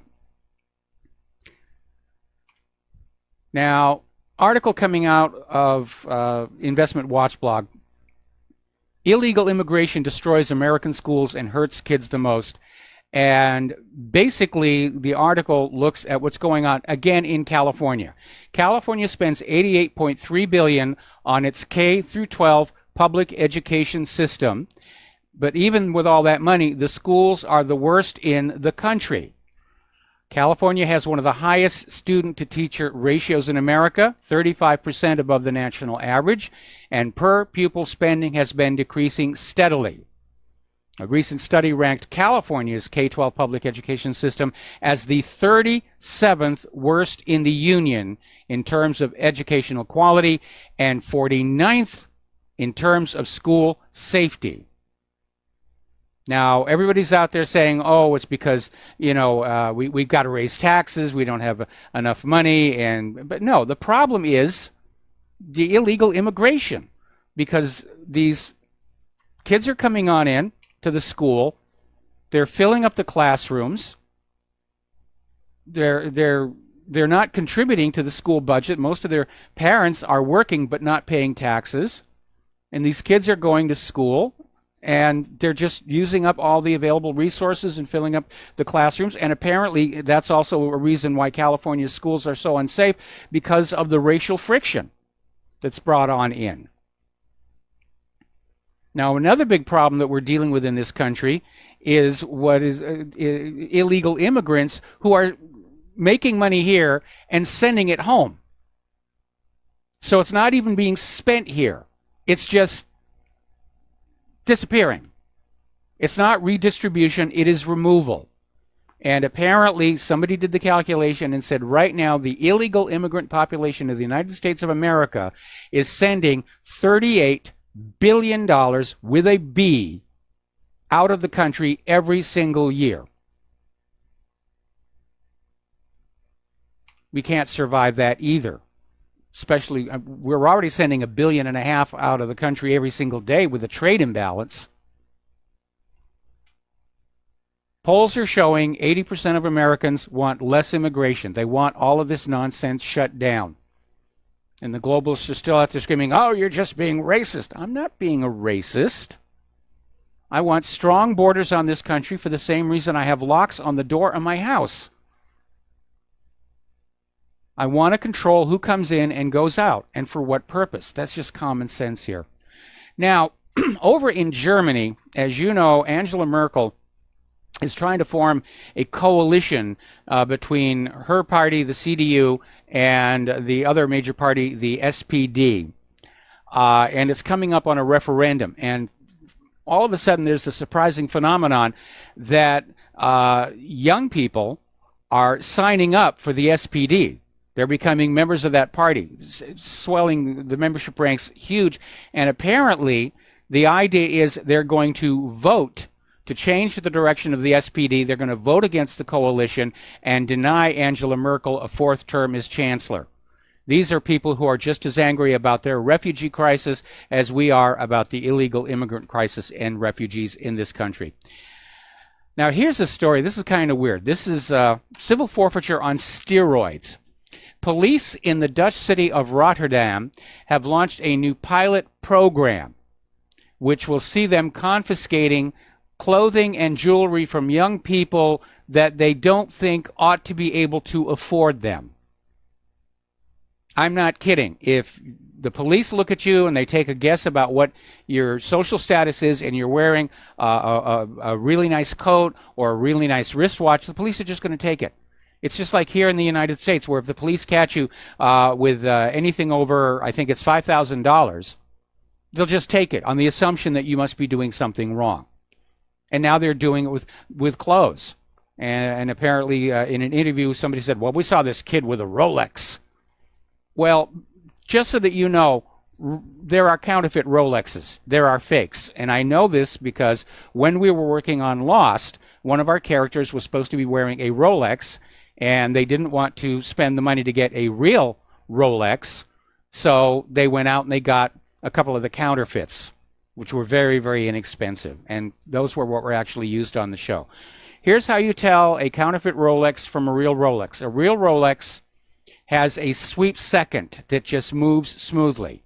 The counterfeit Rolexes, it just ticks from second to second. That's the first way that you tell you're looking at a fake. But this is ridiculous. They're going around. If you don't look like you could actually afford what they're wearing, they're going to strip you right there in the middle of the street. Recently, declassified documents have shown that Great Britain supported the dictator Pinochet in Chile after the U.S. coup d'etat against Allende put Pinochet in power. And Pinochet was a full-blown dictator. A lot of people disappeared, a lot of atrocities, a lot of brutal beatings, and apparently Great Britain was perfectly okay with this.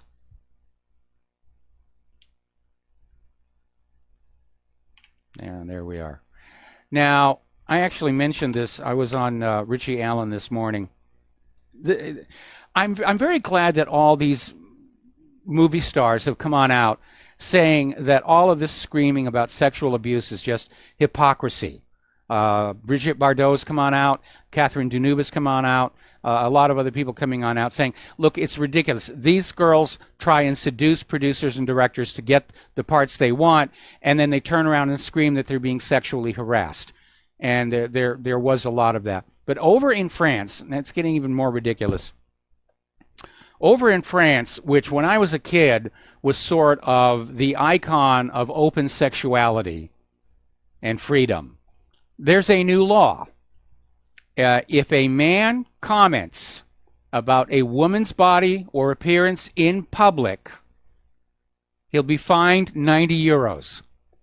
If you're in public and you tell a woman, and this is a law that's under proposal, but it's probably going to pass if you look at some of the weird things they've been doing over there lately. But if this law passes, and you're out in public and you tell a woman, boy, you look really beautiful, 90 euro fine. This is just getting insane. They're trying to isolate men and women from each other. Ironically, at the same time, they're trying to get all the gays and the transgenders and all these others to basically stand up and say, we're all united.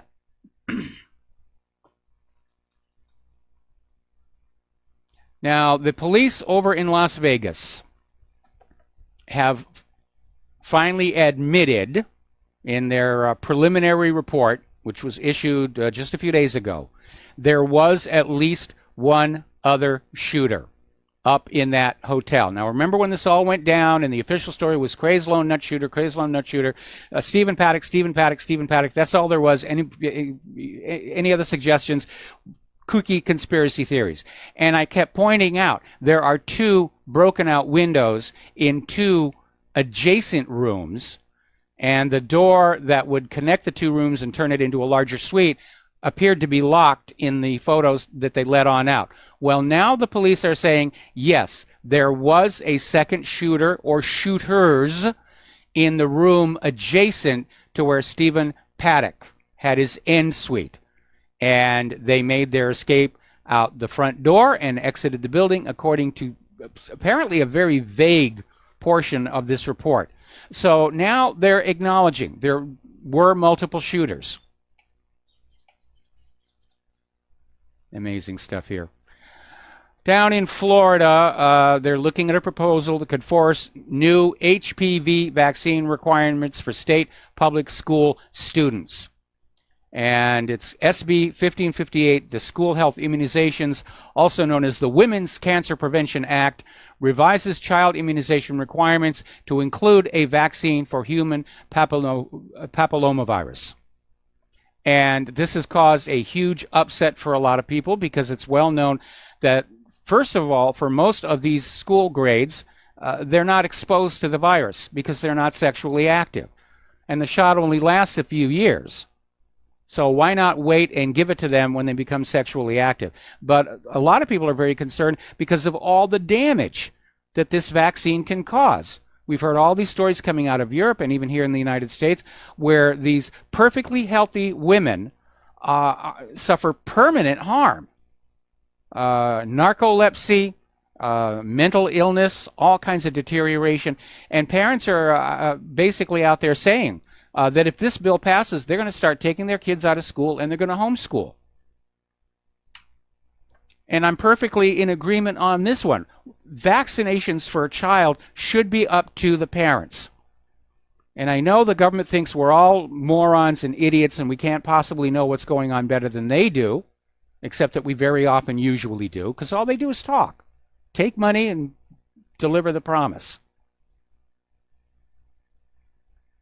But you look at the damage that the already mandated vaccines are causing.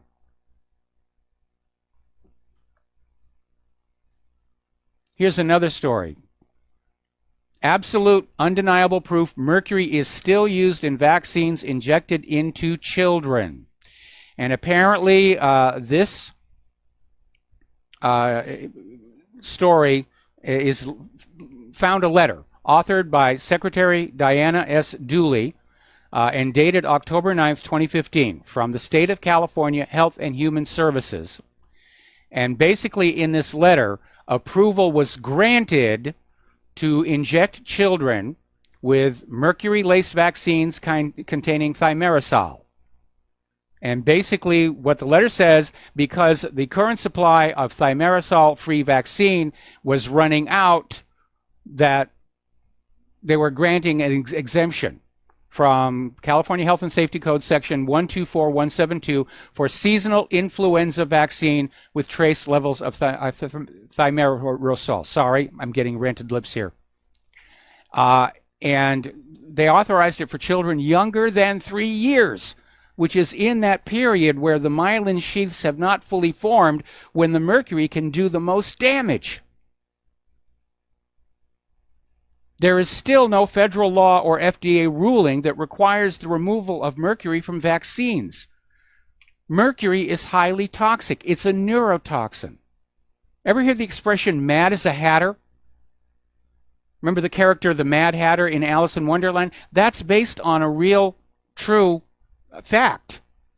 Back when Alice in Wonderland was being written, milliners, hat makers, would take fur from animals like beaver, and they would make felt out of it. But before they could make it into felt, they had to soak it in mercury, because that would make the little scales on the hairs stand up, so that they would tangle more completely and form a stronger felt. And then the felt would be blocked into the shape of the hat. And because of their constant exposure to the mercury, people who made hats for a living over time became mentally deranged. Hence the expression, mad as a hatter.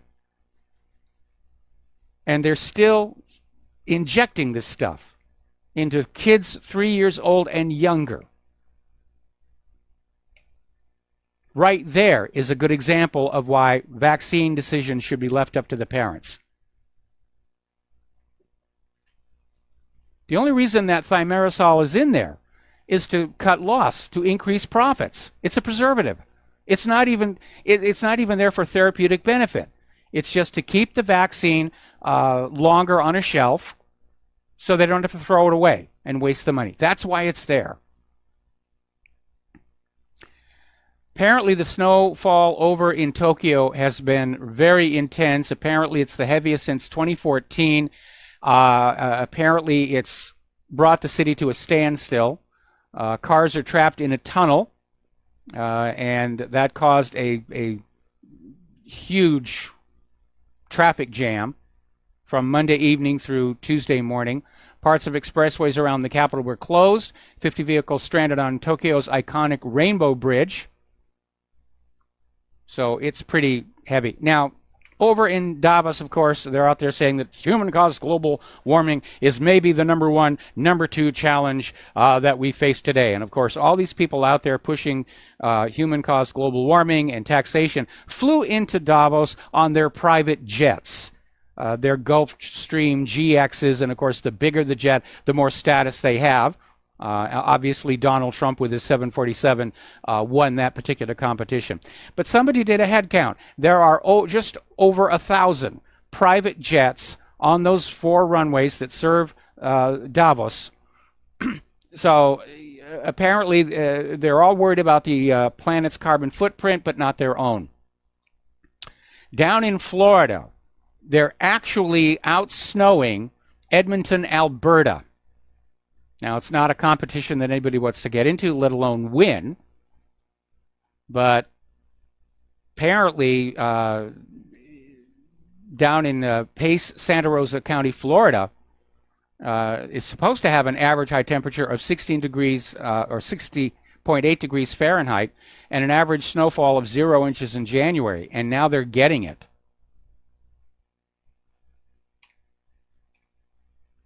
Now, this one is ridiculous. This one was actually on the TV network news, okay? The global warming people now want to have a luxury tax on all meat. It's another tax. And their reasoning is sandwiches are causing global warming. I am not kidding you. This is not The Onion. They're out there saying that sandwiches are causing global warming and the meat is to blame. I'm pretty sure this has something to do with the methane. But they're talking about an excise taxes on beef, pork, and chicken. And basically, it's a continuation of what they're calling the sin tax, which are aimed at cigarettes, alcoholic beverages, and gambling. We're just more taxes on everything. Well, no, apparently they're saying that the sandwiches, for some reason, are responsible for the equivalent annual carbon emissions of 8.6 million cars in Britain alone. I seriously doubt that. I thought they'd be yelling about methane, but then their favorite gas is carbon dioxide. But that's ridiculous. That is utterly, utterly ridiculous. The idea of a sin tax is ridiculous. It's just government's unbridled greed under any excuse to get more of your money. That's why they started this whole global warming thing, to get you to pay a tax on carbon. It's just more scams for more of your money. Okay, now I have a flashback story from 2012, and basically the American government made an odd request of two leading scientific publications to censor research. This was Nature, British Journal, and Science, the American one, were about to publish studies by two separate teams which had been tinkering with H5N1 influenza, better known as the bird flu, to produce a strain that might be able to pass through the air between humans. Why on earth are you working on an air transmissible bird flu? But that's what they were working on.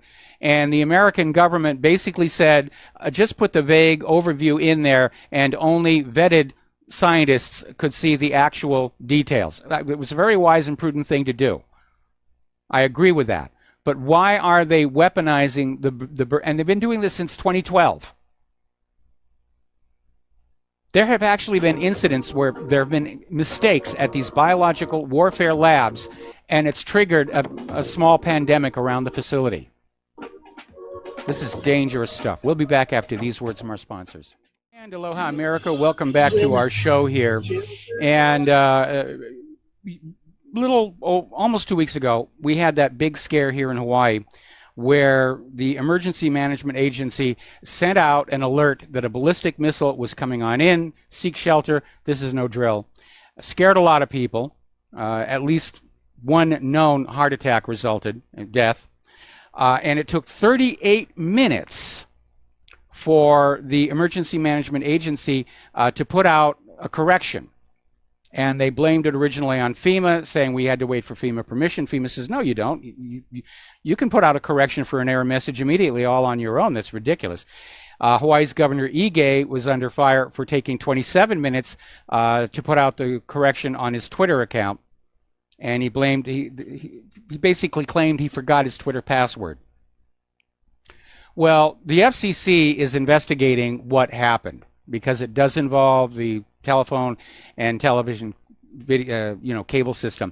And apparently, the FCC is now saying that the individual who sent out that missile alert is refusing to cooperate with the FCC investigation. Now, if it was just a stupid accident on a computer menu, why would this person not just say to the FCC it was a stupid accident on a computer menu? I am still of the opinion, and this is because they had a similar accident 2 days later in Japan. I think it was a test. I think they put out the alert, and then they were watching how the people of Hawaii were going to react to the missile alert, whether for civil defense planning or getting ready for a false flag or who the heck really knows. But that's very interesting here. Now, apparently, Donald Trump has reached a compromise position. Remember, this budget shutdown and the emergency spending was only for 3 weeks. And the Democrats were literally saying there has to be something done about immigration or we'll just shut it down again. So President Trump has proposed a plan that will provide a path to citizenship for 1.8 million of the dreamer immigrants. The plan includes tighter restrictions on legal immigration and $25 billion for border security, the cost of his wall. And he's putting forward this outline, which is probably not going to make anybody happy, but at least he's making some efforts in that direction here. Now, getting on back to California, as you know, as of the first of the year, recreational marijuana is now legal in the state. Some local communities apparently decided that was not going to happen. So up in Calaveras County, and you probably remember it from the writings of Mark Twain, the celebrated jumping fraud of Calaveras County, that place. And apparently on the January 10th, supervisors in Calaveras County basically declared all commercial cannabis farms illegal. The problem was that there are already numerous legal cannabis farms that were previously supplying the medical marijuana market, and now they're supplying the recreational market. And basically, the county of Calaveras just cut off 20% of their operating revenue that was being collected as taxes from these farms. And the county really can't afford that. And basically the supervisors are saying that all of these people who have built these businesses growing cannabis, they're going to have to shut down by May 1st. Well, that prompted recall efforts. And apparently 2 county supervisors who played a key role in banning pot in Calaveras County. It's not just the pot farms. They don't want you smoking it in their county. And they were served with notices of intent to recall them at a board meeting in San Andreas. And there are 2 separate recall groups led by Jeremy Maddox of District 4 and Joan Wilson of District 1, and they served Supervisors Dennis Mills of District 4 and Gary Tofanelli of District 1 recall notices after both campaigns obtained more than the required 20 signatures since last week in support of their efforts. So it looks like there's going to be a shakeup, which is good. The will of the people is the law of the land. And even the Democrats seem to have forgotten that. So I'm glad they're standing up and fighting back. I wish they would legalize pot in this state, because we got some of the best, I've heard. Remember that automated cashierless grocery store Amazon put up, the Amazon Go, and the idea was that you would flash your cell phone to identify yourself as you walked into the store, and then you just go around picking up what you wanted, putting it in your basket, and the computers and the cameras would track you and charge your credit card that was on file. So far, so good. Well, it's not really working out all that well, and it's been discovered that customers are accidentally shoplifting because they're putting stuff in the cart and it's being missed by the computer sensors, the computer vision, and so it's not working out as well. I guess Amazon's got a curse on it, certainly to look at Whole Foods you'd think so. We're going to take another break, back with more after this.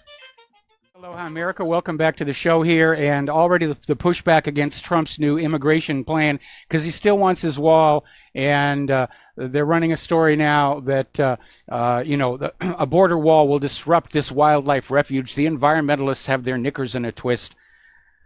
Everybody's whining about something. I'm sorry, I want to put Americans first. I want to put human beings first. Okay, and everything else sort of falls in down below that here. Now, for some strange reason, up in Ontario, their regional transit operator Metrolinx claimed they had fallen victim to a North Korean cyber attack. Now, Metrolinx and the Ontario government have offered no evidence to back up that claim. And the lack of information has made it difficult to understand the severity of the attack, let alone how Metrolinx concluded North Korea was to blame. I mean, if you talk cybersecurity experts, they'll tell you that finding out who's really behind a cyber attack is very, very, very hard. But this sounds like it's more propaganda. We've got to demonize North Korea. Oh, North Korea is to blame for everything that Russia didn't do wrong. It's another indication that somebody somewhere is thinking about a war. Now, it's come on out that Intel actually alerted computer makers to these problems on their chips all the way back on November 29th, which was the same day that Intel's CEO sold off his shares. I think that edges up very close to insider trading. There's a new malware out there. It's called CrossRat, and apparently it is a cross-platform remote access Trojan that can infect Windows, Solaris, Linux, and Mac OS. And basically, it uses social engineering via posts on Facebook groups and WhatsApp messages, encouraging users or tricking users to visit hackers-controlled fake websites and download malicious applications. It is really a jungle out there. Now, there is a little bit of good news because that teenage hacker who basically used social engineering, which is a fancy word for lying and talking your way through and pretending to be somebody that the other person would trust. But apparently he's pled guilty to 10 charges. Basically Kane Gamble, who was the founder of hacker collective Crackers with Attitude, was able to access classified documents from former CIA Director John Brennan. And he claimed he was motivated by American injustices perpetrated around the world. In fact, he mentions Palestine quite often. There's been another article out here about censorship by weaponizing free speech. And the article goes on back and says that when the internet first came along, everybody said it was going to be a wide open forum, free speech, purest expression of democracy. Then we had to deal with the spammers.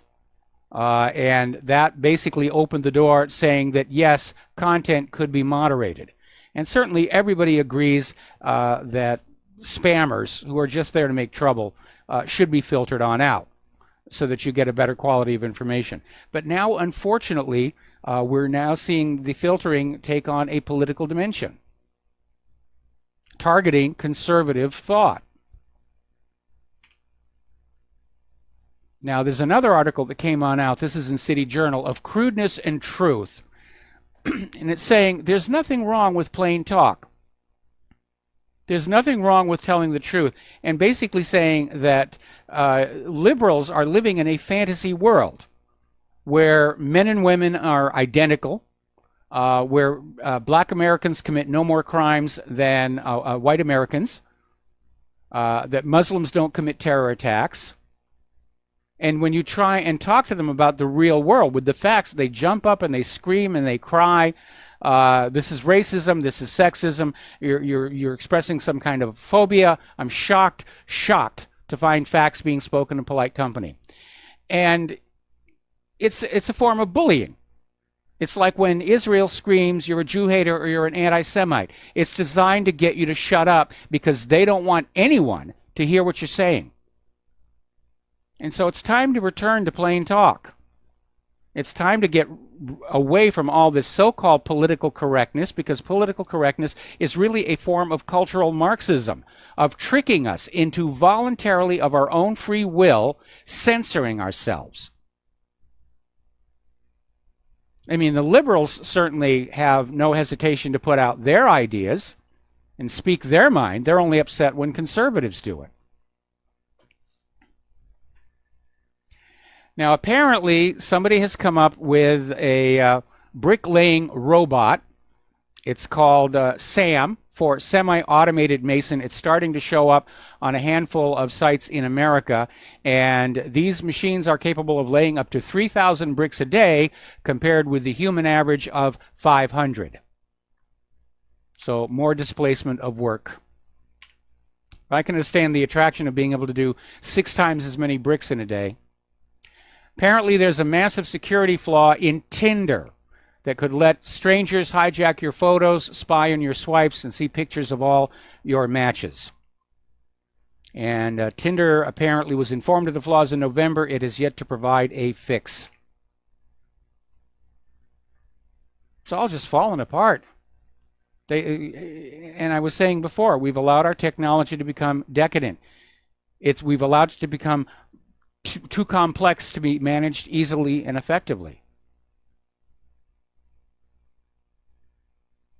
Apparently, there's a new botnet recruiting malware out there. It's called Masuta, and it's crawling around the web looking for routers with weak credentials. And that's a reminder. If you have a router, change the default password, because those default passwords are known all over the web. That's the first step in securing your local area network, is change that default password. And apparently, according to New Skies analysis, this attack comes in two flavors. Masuta, which takes the standard Internet of Things approach to tapping devices for default credentials. And then there's the more sophisticated Pure Masuta, which exploits an old network administration bug. Now, here's an interesting little story. This came on out of Citizens Free Press. Apparently up in Canada, Canada Rail, there was a train conductor who was fired because on her social media posts, she was posting sexy photos of herself. And I looked at the photos. No nudity, nothing pornography. She was in a bikini with like a jacket over it, and she was posed next to trains because she works as a conductor. And Canadian Rail has fired her. That was exactly the wrong thing to do because she looks good. They should have basically made a calendar out of her. The rail companies are always screaming and complaining that they're trying to compete with the airline companies and the bus lines. This lady makes a good argument to ride the rails again. Canada's got a good rail system. I saw a lot of it in Vancouver. There was this beautiful locomotive, was dark green. Anyway, do you remember the film Bullet back in 1968? And it starred Steve McQueen, and there was this amazing car chase through San Francisco where the cars were flying up in the air and was bouncing around. And it turns out a lot of people were trying to figure out where that Mustang went that Steve McQueen drove in the movie, and it has actually been found. It was bought and kept in a garage by a New Jersey insurance executive back in 1974. And Robert Kyman, the executive, saw an advertisement in Road and Track magazine where somebody was saying, "Where is this car now? We want to find it." And he basically called up and said, "Yeah, I've got it." So I would imagine that he is going to be very happy because the car's estimated worth to a car museum is now $5 million. This is why you should never throw away any old things here. Russia has announced that starting sometime after 2019, they're going to build their own new space station without the United States and Europe. It won't be international technically, although friends will be able to show on up. And Russia is basically stepping up their civilian space program. They're going to launch 5 modules to start the space station. And the head of Roscosmos is saying Russia would launch 150 satellites into space until 2025. That's a lot of space activity. Now, this raises the question, what about our current space station? Well, everything sent up there does have a life expectancy. We saw that with Mirror. We saw that with Skylab. And eventually, the International Space Station is either going to have to be refurbished extensively or brought down. And they're talking about bringing it down because it's easier to just build an all-new space station and put it on up. Part of the problem is that the near-Earth environment is very hostile, and they're not able to build yet a space station that can basically endure in the environment of the extreme heat, the extreme cold, the radiation, the micrometeors. They've actually had problems where the gloves on the spacesuits are getting slashed by these microscopic craters left by micrometeorites in the metal handrails. And so they're having to deal with that. I remember there was an experiment during the space shuttle program called LDEF, the Long Duration Exposure Facility, that simply left a frame of materials in orbit to see how they would hold up to the Earth environment. And because of the Challenger disaster, it stayed up there 7 years. And by the time they retrieved it, most of those panels were absolutely empty of whatever had been put in them. So they're saying that sometime after 2024, the current International Space Station is going to have to come on down. And it will be directed to land to an unoccupied part of the Pacific Ocean, but it is going to basically be coming on down with some 100 tons of components still intact, not vaporized by the trip through the atmosphere and not burned away. So that will be spectacular. Now, story here, brass check, and it's talking about yet again in California, where there was this family farm, the Healthy Family Farms, and they produced and sold raw goat milk dairy products, raw cow milk, and brought from Pennsylvania to their club members. It's a membership store, and people who belong to the Right to Choose Healthy Foods Rawsome Club sign a membership agreement that says, I understand this is raw milk product, I'm not concerned about it. But apparently the police raided the place, even though it is perfectly legal to sell these products in California. Nobody complained, nobody got sick. The police just raided the place, confiscated business records and product, and this looks like just flat out fascist shutting down competition to the large food corporations. There doesn't seem to be any other reason for this to have happened. I hope this family sues. I hope they win. I hope the courts decide to make these police personally financially liable for this. Because this is just heavy-handed fascism, if you will. Now, apparently, Monsanto is being accused of being behind a recent Newsweek article credited to Dr. Henry I. Miller of the Hoover Institution, basically saying that the campaign for organic food, it's deceitful, it's an expensive scam, all these people are phonies, and just really rails on the idea of anybody wanting to eat natural, organic, healthy food without all the chemicals and additives that supermarket food tends to have. Well, it turns out this guy, Dr. Henry Miller, has a past record of being supplied with pre-written articles by Monsanto and then publishing them under his own name. The last time he did it was in Forbes magazine, where he basically attacked the scientists of the World Health Organization's cancer panel for the decision to list glyphosate as a probable human carcinogen. So Monsanto is still up to their dirty tricks, and you're always going to find somebody with a science degree who's willing to sell out their integrity. And you need to understand, because of this fascist government that we live under and the idea of money above all other concerns, we are fed a lot of food that is banned in the rest of the world. Hormone-infused American beef in milk, it's considered a cancer hazard. It's banned in the European Union, Japan, Australia, and China.